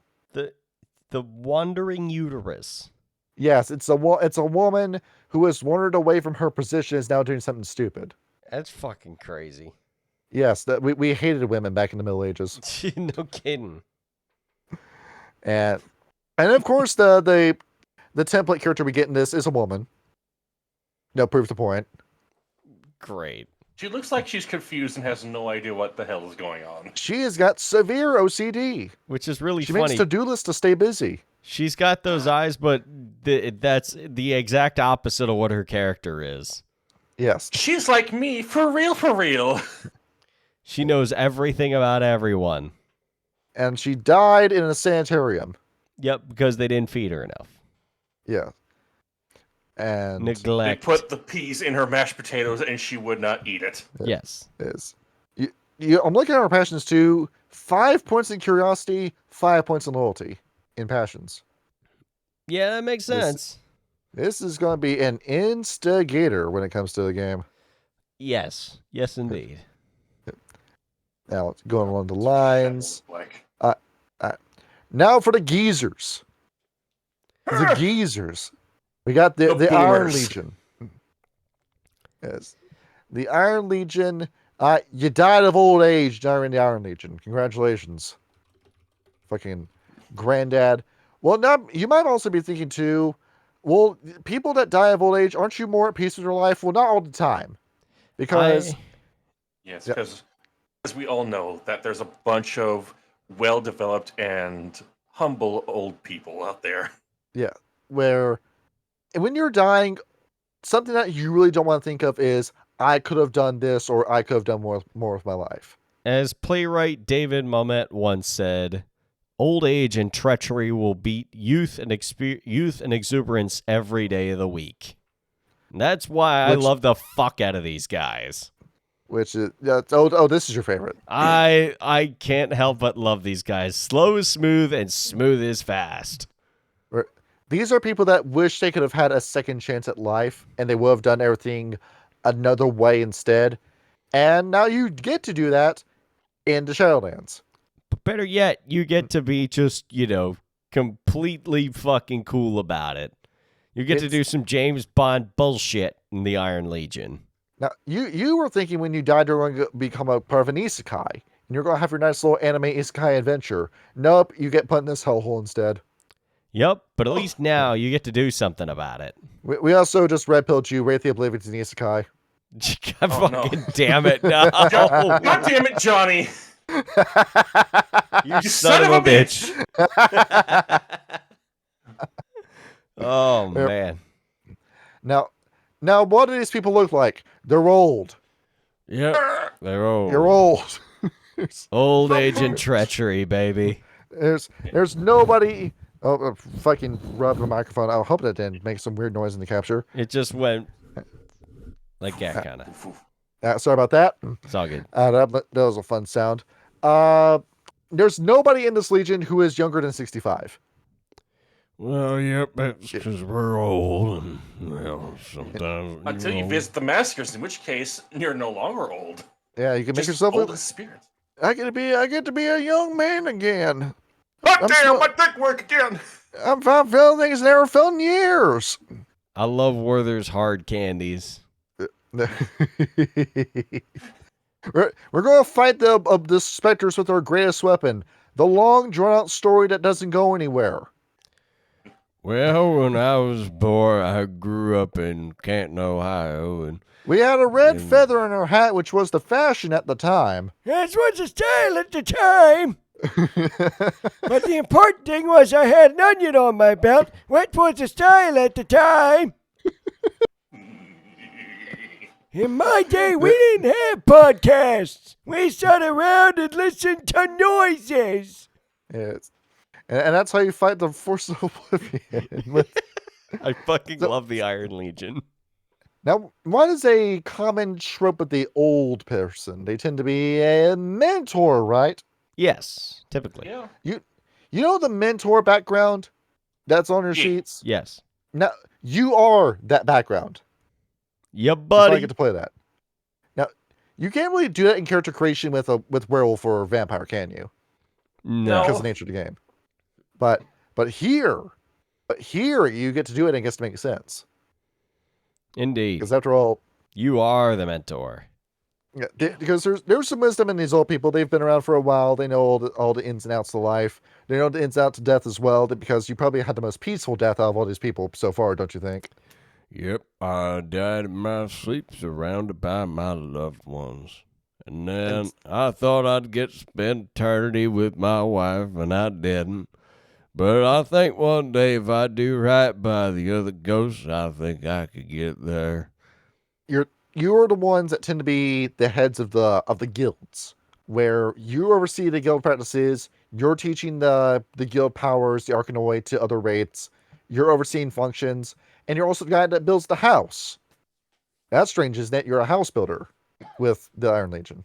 Well, no. See, back when boomers were a thing, you could buy a piece of land for a bushel of corn, and then you could build a house on it by, trading another bushel of corn at the local Harbor Freight for all the material, and then you would pay City Hall about 15 cents for the deed to the land, and then you would own the land forever. And then when it appreciates in value after the neighborhood gets built up around it for the next 35 years, you sell it to a real estate investment firm for $5 million, and then you retire to Haiti. And then you fuck over your kids so they can't do that and tell them to work harder. I got this 9-bedroom house that I hire a maid to clean, and Christmas will be at my house every year. Yeah, but it's a nice house. Yeah. No, Why get to can't stay in you my boat. kids make the money like I do? Because, Dad, you sent all the jobs to China! Now, even though I have 9 bedrooms, you don't get to sleep in any of them. Now I got a couple of couches down over here, and I got some more couches in the basement. Why do you have so many couches, Granddad? Whores! As for the leader of the Iron Legion, it is the Ashen Lady. We got Grandma Linus. That grandma was lady. she was Andriana, who used to be the Queen of Great Britain. As for which queen in particular, well, it's kind of ambiguous. She goes by the name Andriana, but there was no Andriana who, historically I could find. Now, I'm going to see if I can fact check myself now and see, was there indeed an Andriana in fiction? Let's see. There was, but he was a noble of Madagascar. Wrong country. Noble of Madagascar. Okay. I don't think anybody lives in Madagascar. No. At least by choice. And so she's just a queen that they put into the story. Now, she was the queen of a tribe in Great Britain. So, not the British Empire, but a nation all the same. And she was so good of a leader that Karen kept track of her while she was in life and offered her a sent position in death. And she has kept that job the entire time and has never received a write-up or citation or fucked up at work in all of her years of service. Amazing. She's the good girl. Yeah, good job. Yeah, it's the Ashen Lady, the Laughing Lady, and the Skeletal Lord who are firmly in the pocket of Karen in the story. Now when it comes to, I'm also beginning to realize with building houses, the fucking Iron Legion, they're all Amish. Every single one of them's Amish. God damn it. No, because they're the barn builders.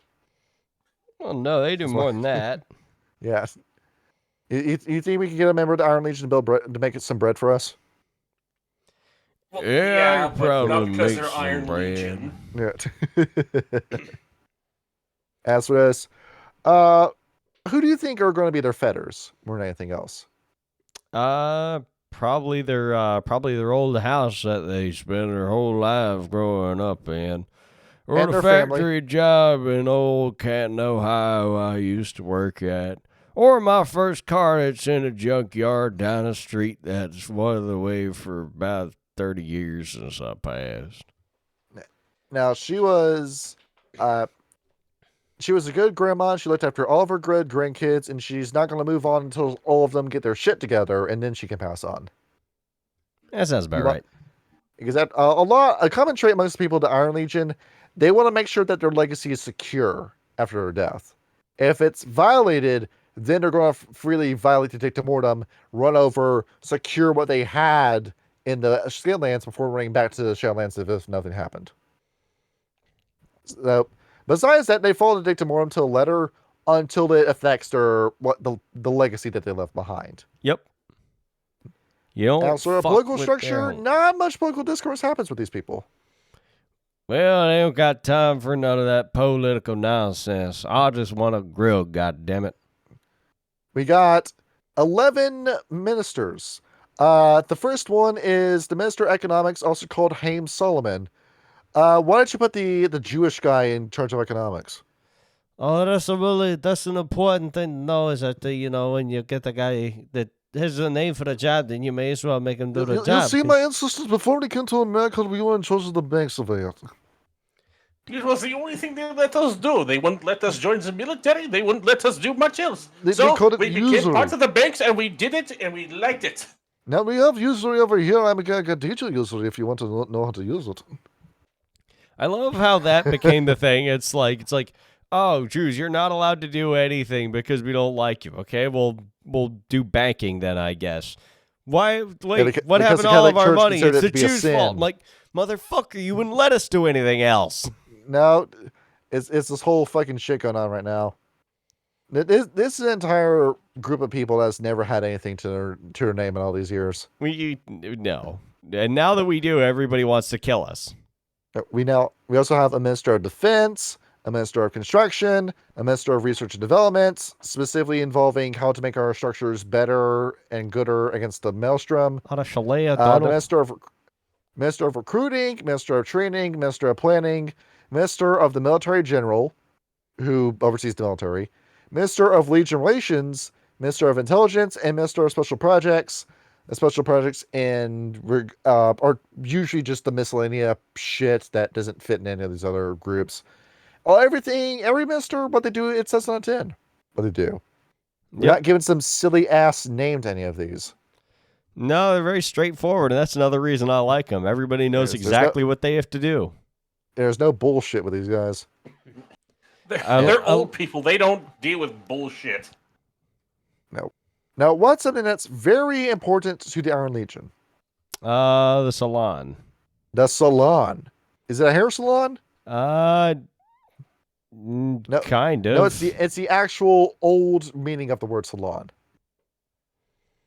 Well, where it's like, a hospital, basically. Let's see. Where if I can get you the definition of salon, it's an establishment of a place of business. Gotcha. Basically. So anywhere that there's business. Yes. So even though the Emerald Legion or the Industrialist, when it comes to a quote-unquote trade, that's the Iron Legion. Which is, like I said before, where they tend to be people in good positions of power within guilds. But along with it, they do a lot of reaping as well. They're out in the Shadowlands looking for people who just died, so they can drag them back kicking and screaming to Stygia and then force them into slavery. Yeah, it sounds about right for boomers. They also enforce the Dicta Mortem, but not nearly to the degree of the Skeletal Legion. Well, they'll call the Skeletal Legion if those damn kids are, TPing their fancy new house they just built. Yeah, these guys are the sheriff, and then they call the Skeletal Legion's SWAT team when shit goes wrong. And that's where they also have a group called the Maelstrom Preparation and Prediction Unit. What we said before about housing, those are made to resist the Tempest and the Maelstroms. So these are the guys who are building the structures that are meant to resist the storm that erases your existence if you get caught in it. This is FEMA right here. Yes. No, these are the guys who were terrified of the Cold War and make fallout shelters in their backyard. Yep. Yeah, the Dutch who built the dikes to help resist typhoons. Now, Johnny, let's not use such harsh language here. Yeah. A very inclusive podcast. Yeah. Yes. God damn it. Yep. With the communiques, it's spelled with a Y, by the way. Well, so is it spelled the other way? Yeah. Well, if it's the other way, it refers to a lesbian. But I thought it was a Y either way. Yeah. No, it's an I if you're referring to a lesbian. It's a Y if you're referring to a structure. Know your slurs, kids. Now for the communiques, this has nothing to do with Karl Marx. When you hear that word. Now, Kyle, what would one of these be? A communique. I kind of skimmed over this part. It is a cop who is using embody, where normally this would be a massive violation of the Dicta Mortem, but they're doing it to make sure that nothing outside the Shadowlands is trying to get into the Shadowlands ahead of schedule. Gotcha. So they're basically bouncers. Yes. So, I see what you're doing. Let me see your death ID. Along with looking for anyone who's filing to Dicta Mortem so they can drag them back to Stygia where they'll be turned into a coin. Basically a very old bounty hunter. Yep. And what others are going to they use? Well, Argos is the key one here, because after all, they're trying to resist the Maelstrom. They need Argos for that in order to read where the storm is coming from. Now, for this communique job, puppeteers and proctors are the two people that are hitting up for these powers. You might be asking me, well, what are those? Well, of course, the puppeteers are the ones that are behind puppetry. If you can't figure it out, I'll know what else to do for you here. Yeah. I mean, I might have some crayons back here, but I'm going to have to ask y'all not to eat them. And the proctors are the ones who are using embody. So, yes, those are the guys that are hitting up. So they can... Most of these guys are going to have embody at character creation, but they're going to need to improve that through the fucking proctors. Forgot the word called for a minute. That joke was so terrible, it's erasing more brain cells. And I had a senior moment. He's only got 2 of them left now. It's spreading! And along with that, they also use Moliate pretty frequently to disguise themselves while on the job. Because after all, oh, it's that old person. He must be a communique. He's going to track me back to Stygia. No, you want to appear docile. You want to look like someone else to get that Wraith who's deserting to trust you, and then you drag him back. You know what this sounds like? It sounds like that movie, R.I.P.D. with Ryan Reynolds. Yes, thank you.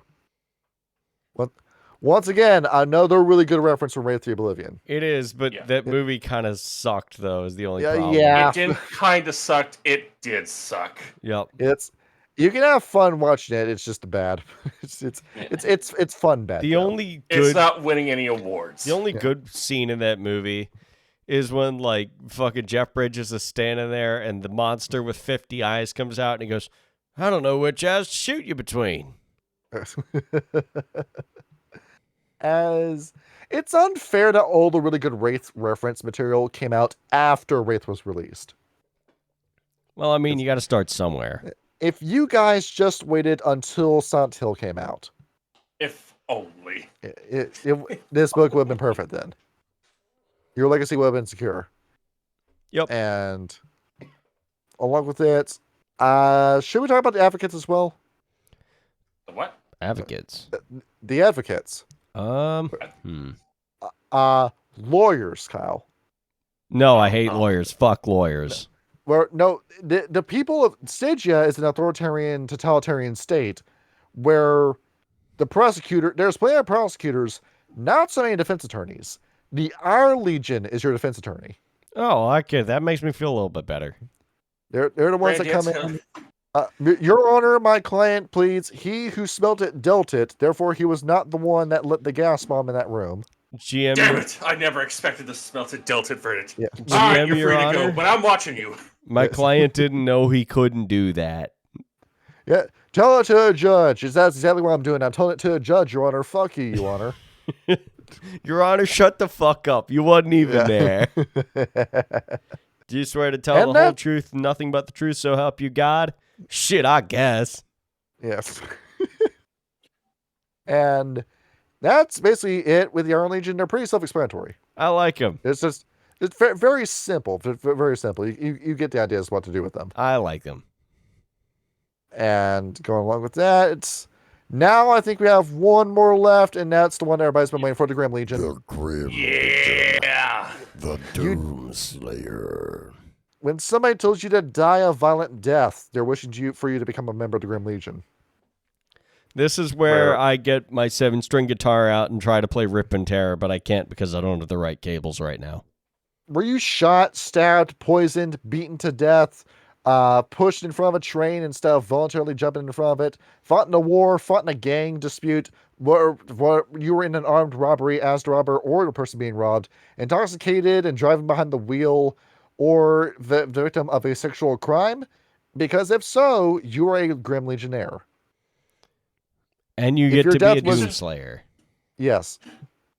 I can tell these are already going to be fun people to be around. If it was a gruesome, purposeful death caused by another person, you get to be a part of these guys. And who are they, Kyle? Shark Troopers. Yeah, it makes sense. You died a violent death, you will continue to exist in death through violence. This is your Valhalla. Rest in peace. That's what this for is. These guys. Yeah.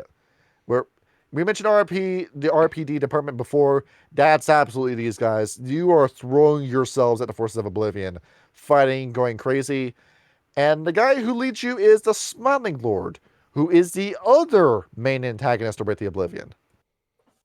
Where, how many Smiling Lords have we had over the course of Wraith the Oblivion, Storyteller? If I'm not mistaken, I can guarantee there has been 2. We've had like 2, maybe 3, but it's implied to be way more because every time a Smiling Lord dies, a new one seemingly takes his place the next day. And he'll claim to be the same guy. No, it's a guy who's died and has been replaced multiple times over the course of Wraith the Oblivion, but he always tends to be the same guy in terms of how he acts. Yep. Where he is the guy who's in control of the of Stygia, the front line of defense, the front line of offense of Stygia. And does this guy do a good job of being a leader? No. No. Nope. Not a single Smiling Lord has actually done his job. And the entirety of the Grunt Legion just does whatever the fuck it wants. They go around With- and they kill shit. With no organization. You just go in, you fight the Force of Oblivion, or you fight each other, or you just fuck off and run into Skinlands and cause chaos. The So- orc method. Yeah, every single conflict started in your Wraith game was probably started by these guys. So all of Wraith They're- lore can be summed up to, unfortunately, the Grim Legion showed up.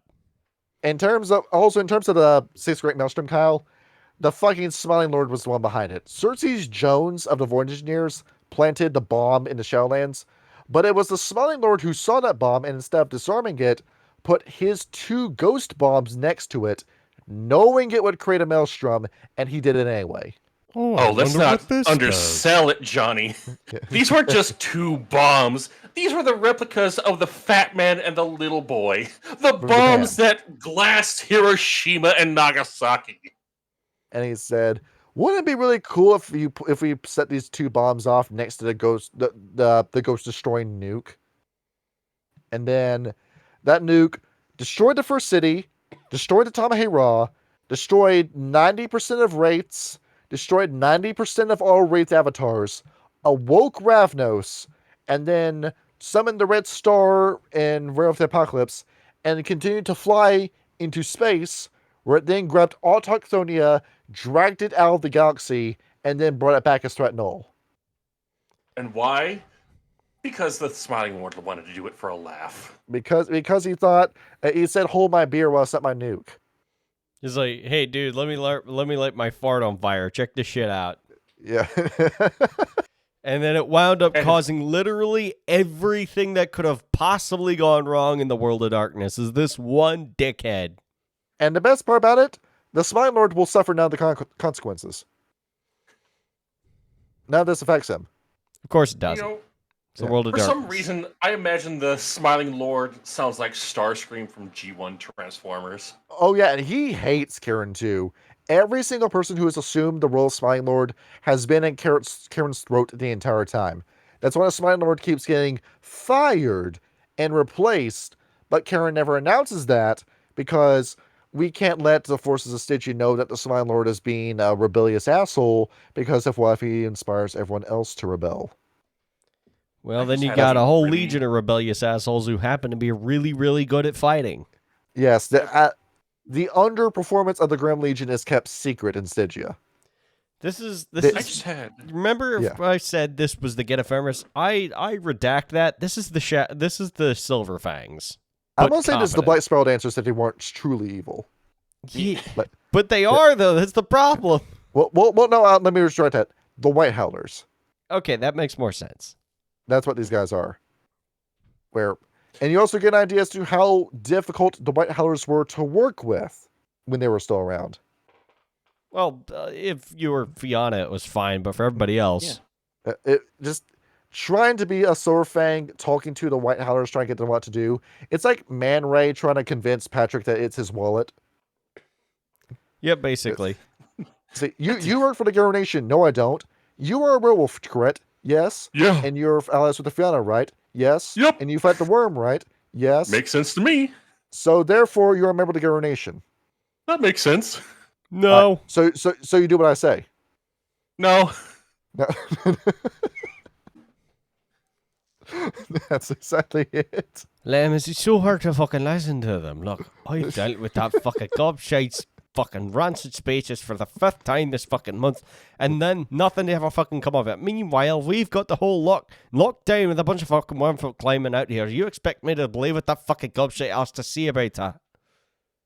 Dude, do these guys fall to dicta mortem? No. No. Do these guys No. take... These guys also take the 3 illegal Argonoi that you're not supposed to have, where they just go around, steal it, and like a copy of the Anarchist Cookbook, they keep passing it around to each other in the shadows. No, this isn't the Anarchist Cookbook. This is the Improvised Munitions Handbook. This is the 3D printer code for the FGC-9. Yes. You keep passing this around. You're not supposed to have it, And when you get caught with this, you die. But that didn't stop them from taking it anyway. And how many other factions from other splats get named in this one page alone on page 131? We get the name drop of the Euthanatos, the Hollow Ones, the Tremere, the Giovanni, the Science Shredders. All have to directly deal with the Grim Legion and their bullshit day after day. Yes. And it's because they're fucking dickheads and they can't do anything right. With the Euthanatos, it's, hey, you killed me because I thought I was wasting my life? Well, now I'm back, asshole, with this new ghost chainsaw. And then that's your encounter for the evening. And then the Euthanatos goes, roll it again, fuckhead. Yeah, with the whole entropy shit. Oh, you think you can take me on, kid? Trust me, you don't want to do that. Snaps their fingers and they just... Yeah. Ligma balls. Ah, shit, with Ligma. I love that sound effect. They're also the bane of every Science Strider player because while you're trying to get something done in the Tellurian or the Umbra, all of a sudden this asshole will just run in and just throw off the entire Chronicle session. This is the SAX encounter for a Silent Strider. Yeah, he just runs in, and now we're fighting an enemy that we can't damage, but he can damage us. Yep. All right, guys, we need to be stealthy, but suddenly you just hear, hey, fuck you, werewolf, fuck you. What was that sound? Fuck you, werewolves. I know you can see me. I know you can. Fuck you. I fucking love that shit, dude. And along with that, the red caps also get mentioned. Because the red caps tend to make Grim Legionnaires. Oh, fucking great. Hey, wait, Johnny, I found it. I found it. Samuel Haight is mentioned in this book. He's mentioned in this book. Son of a bitch. This fucking guy. We can't fucking escape him. If you want to know who gave Samuel Haight the death he deserved, it was these guys. That's their W. They did something rare Grim Legion W. Where after Samuel Haight died and ended up in the Shadowlands, every single Grim Legionnaire turned, looked at him, and they all swarmed him and dragged him back filled with swords to Stygia, where he was soul forged into an ashtray. That's, you know what? I love that. That's the canonical ending of Samuel Haight forever now. Have you ever seen that video of it's this boa constrictor that's strangling a baboon, and all the other baboons come around and they start screeching, and then one baboon reaches up, grabs a snake, realizes the snake doesn't have the time to bite him, and then every baboon just dives on the snake and starts beating the shit out of it. It's like that. It's like that scene from Terminal Montage for Kirby in the Amazing Mirror. Yeah. When like Kirby starts tearing up one of the Master Hand, and the three others jump on Crazy Hand and like break all his fingers. Yeah.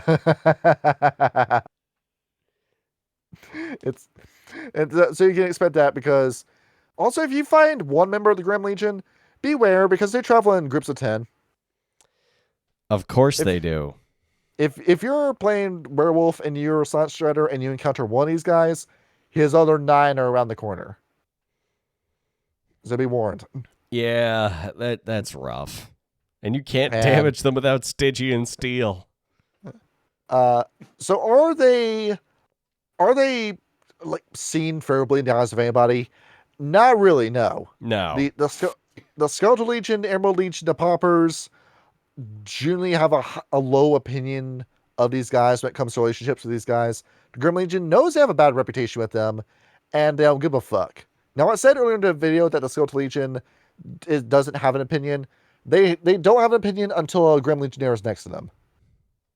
And they're like, fuck this guy. They're waiting for this guy to go. The fucking Penitent Legion doesn't want to be around these guys when they're around. And they're fucking crazy. Well, yeah, they're crazy, but they're not assholes.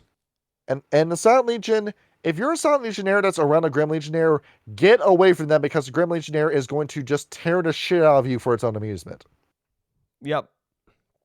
It's like Because meeting Juggernaut in Marvel. I'm going to rip you in half now.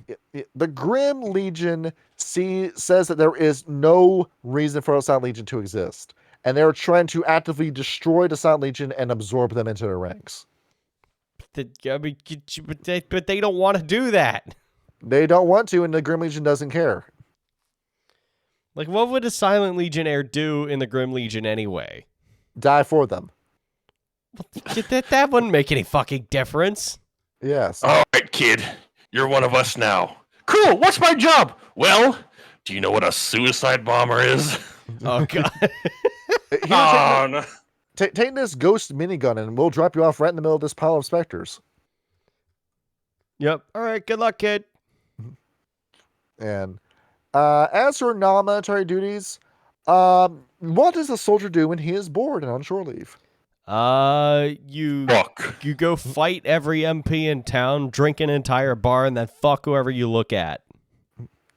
Where these guys tend to trade places a lot because they get pretty sick of doing their mundane jobs. They want to go back onto the field. So they start causing trouble, they get fired, they get imprisoned, or they get soul forged because they're restless.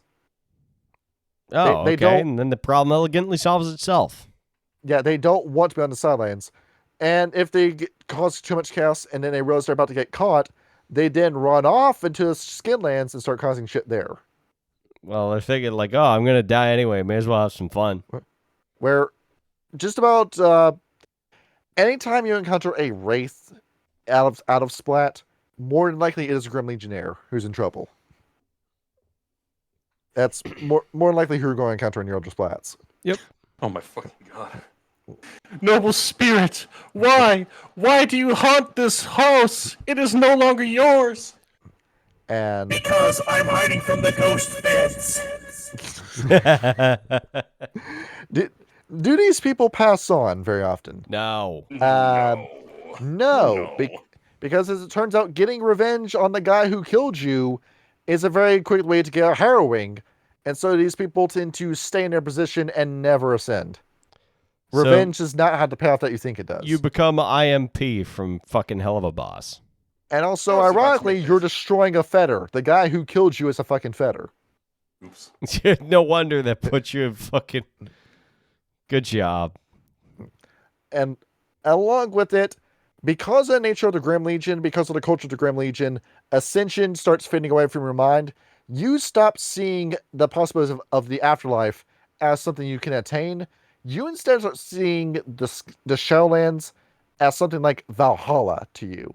That this is just the final battleground. Ragnarok has been going on for years already. You're just another soldier who's going to fall into the ranks. This is just what the rest of your existence is going to be. There's death after this. Yep. Just go in, fight, game over, that's it. Nothing else. Yeah, it doesn't seem like a very long session, I'd say. I don't think they Who need are the anything enemies of else, the Grim though. Legion? Fucking everybody. That's Yeah. what that whole Throw a section can be dart. summed up as. Where they've burnt down the bridge of every possible legion. Nobody wants to work with them. The Grim Legionnaire is like that scene in Train Spotting where Begbie's telling his story about shooting a game of pool and he just throws a glass over the railing of the bar and starts a fight. That's the Grim Legionnaire. Yeah, you just can't bring these people anywhere with you. And off the You thought, just- you the just game can't was do mine. it. And no, should we just be able to? Can we just go ahead and just fight the Slime Lord and just handle this? Well, not only does this man have the illegal Arcanoi, but he has 50 men with him at all times. And they're all crazy sons of bitches. Now, combat takes a long time in Wraith the Oblivion. You have 10 levels of health in this game. And no dice penalties, too. So you just got to And- keep slugging. And when you reach Zora Corpus, you're not guaranteed a game over until you fail your harrowing.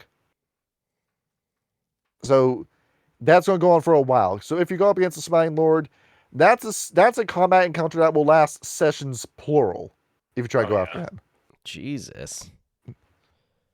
As for positions of power, we have the Sardonikai, the sarcastic is what that means, who are the Smiling Lord's marshals. What little orders the Smiling Lord gives, these are the guys who act it out. These are your captains, your colonels who are going out, giving you the orders as to you fight, you die. You also have the infiltrators, who are the Smiling Lord's special agents whose whole job is to infiltrate other legions and start up shit for the Smiling Lord. Great. Yep.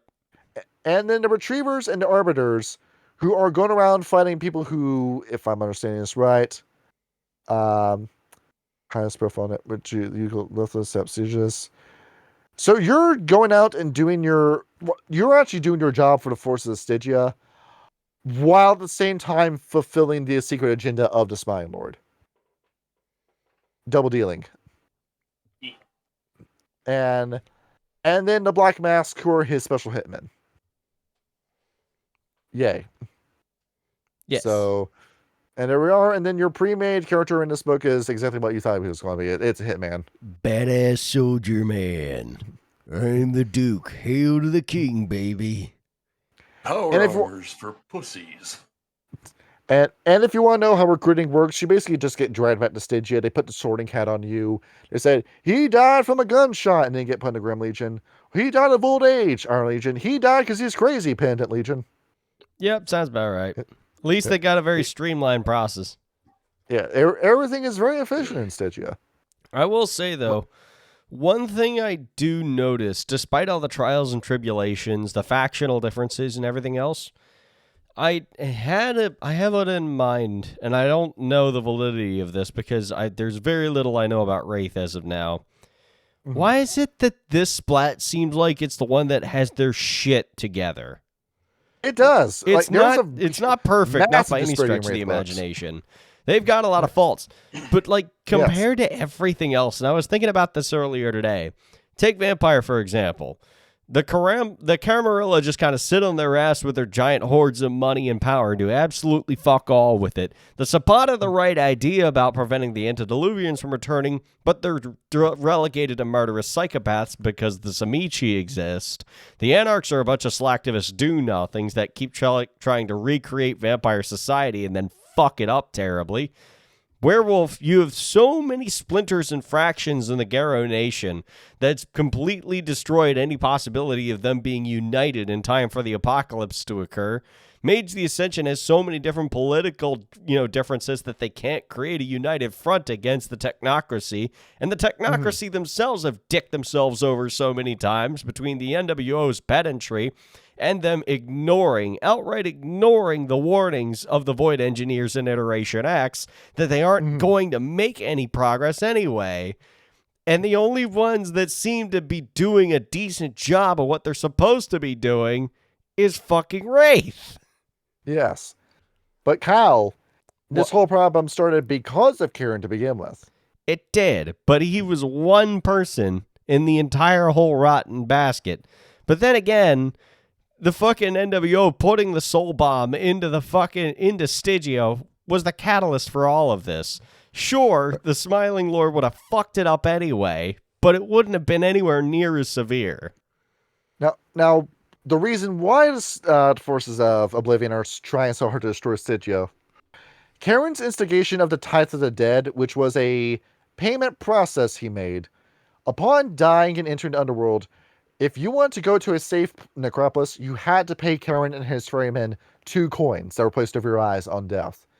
If you did not have those coins, you had to pay with 2 pieces of your body instead, which led to a lot of Wraiths who could not do their jobs in the Soul Forges or were forced into the Soul Forge the minute they were brought into the necropolis, leading to a lot of these people fleeing from the necropoli, forming the forces of the Oblivion, because Oblivion was a better decision than defying and dying and being sealed in a sword for Karen that led to the first Great Maelstrom. So the system works, but Karen is the reason why the system needed to be made in the first place. That's because of Karen's greed for coins. Yeah, you see, this is why I say he's the best antagonist in this whole series. Because even though he's instrumental to the operation of the place, he's also the cause of it. It's a vicious cycle that he made, and he's simultaneously the profiteer and the victim of his own system. He's quite literally suffering from success. Yes. I posted in studio pages, by the way. This is an old post that Feathers Brendan found in our server and posted for the list of all the guild names. Mm-hmm. I'm going to shoot through this. I'm going to say, quiz you, would this guild and Arcanoi be important to the Legions? All right. You ready for the quiz? What's this? Yeah. Argos. Yes. Yeah. All right. Kyle, what do you think? Hang on. Sorry, what was the question? I lost track. Is Argos important? Yeah, I'd say so. Yes, it is true. True or false is important. Castigate. Castigate, definitely yes. Yes. Yeah, true. That's true. Embody. Not really. Yes. It is false. The Legions dissuade you from taking them Embody. The only group that take it are the Iron Legion because of the hunting for other wraiths. But they say you have no reason to take this. There's no reason for departures to be a thing. In our own opinion. Fatalism. Yes, definitely.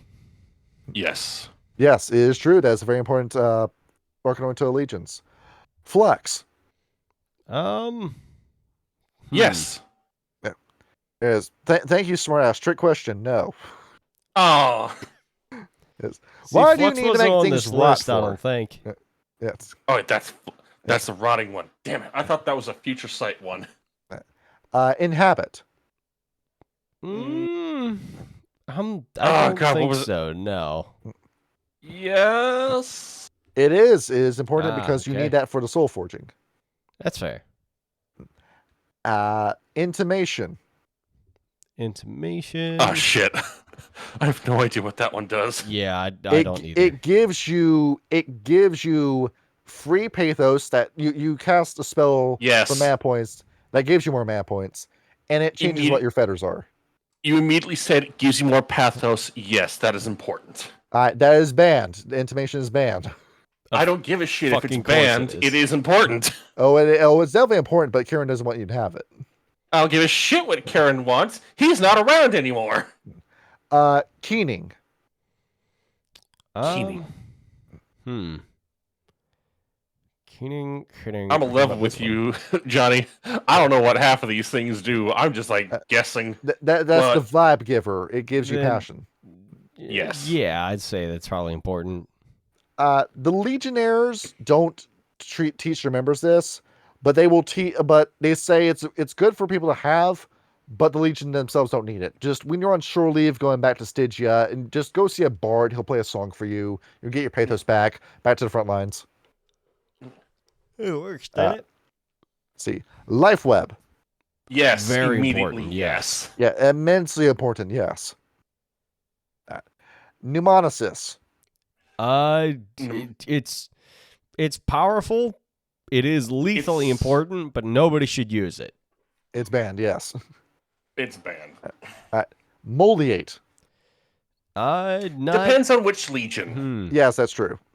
That one, that one depends. It is simultaneously true and false. Outrage. No. No, not really. They don't see it as important. They don't mind if you have it, unless it's a Skeletal Legion, but you don't need it. If you want to throw a clock against the wall and freak somebody out, I mean, no harm, no foul. See, Pandemonium. Again, no. No. So they say no until you have somebody with Pandemonium and it comes in clutch. So it's good to have in your back pocket, I guess. They don't encourage it, but it's good to have. Yes. The in case of emergency break glass Arcanoi. Phantasm. Again, depends on which legion. It's good for sending messages. The only legion I put stock in it is the Silent Legion, and that's it. Yep. Well, I mean, that's how you tell somebody, don't try suicide. Yeah. I can probably see the Iron Legion doing that, visiting some of their descendants, like, that girl's not good for you, son. She's crazy. My Bitcoin password is this. It was revealed to me in a Bahamas. dream. Puppetry. No, not really. No, I don't believe so. No. It is not important, but to say, why the fuck do you have this? Yeah. Well, why It's did the- you learn this?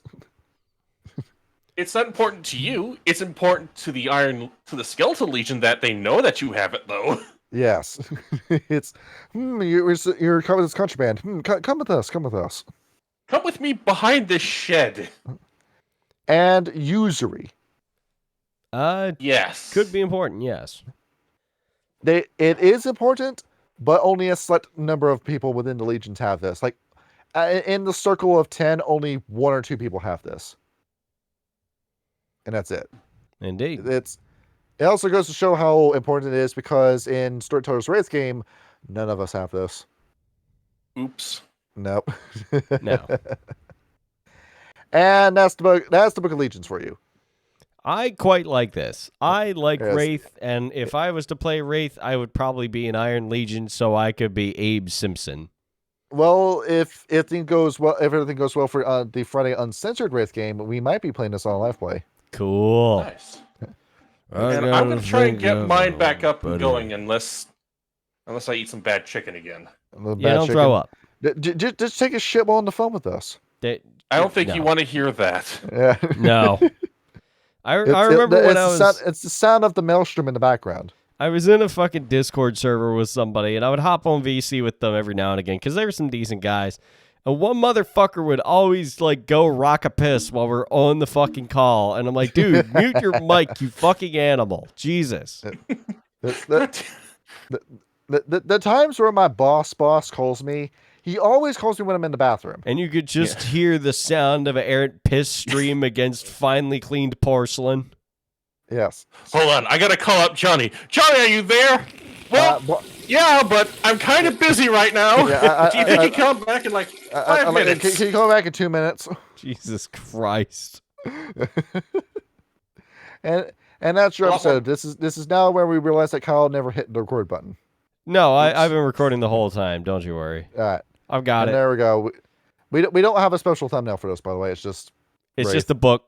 So whatever. I might make a thumbnail Monday and then I'll give it a thumbnail. I'll use a default one. We'll put it up there, and then Johnny will fuck with it later. Yeah, we'll do And that. up a character and actually no, we could probably do that for the next week. Yeah. Probably. But we'll have next week. Next week is fun because we start going into the guilds. I pick my favorites ones. I'll pick my favorites first. All right. We're going over the spooks who teach outrage and the oracles who teach fatalism. And then I don't work next week. first so full I probably episode show up for that. and first full episode of Salt March will be on the 23rd. There we go. Awesome. Good night, everybody. All right. Good night. GN.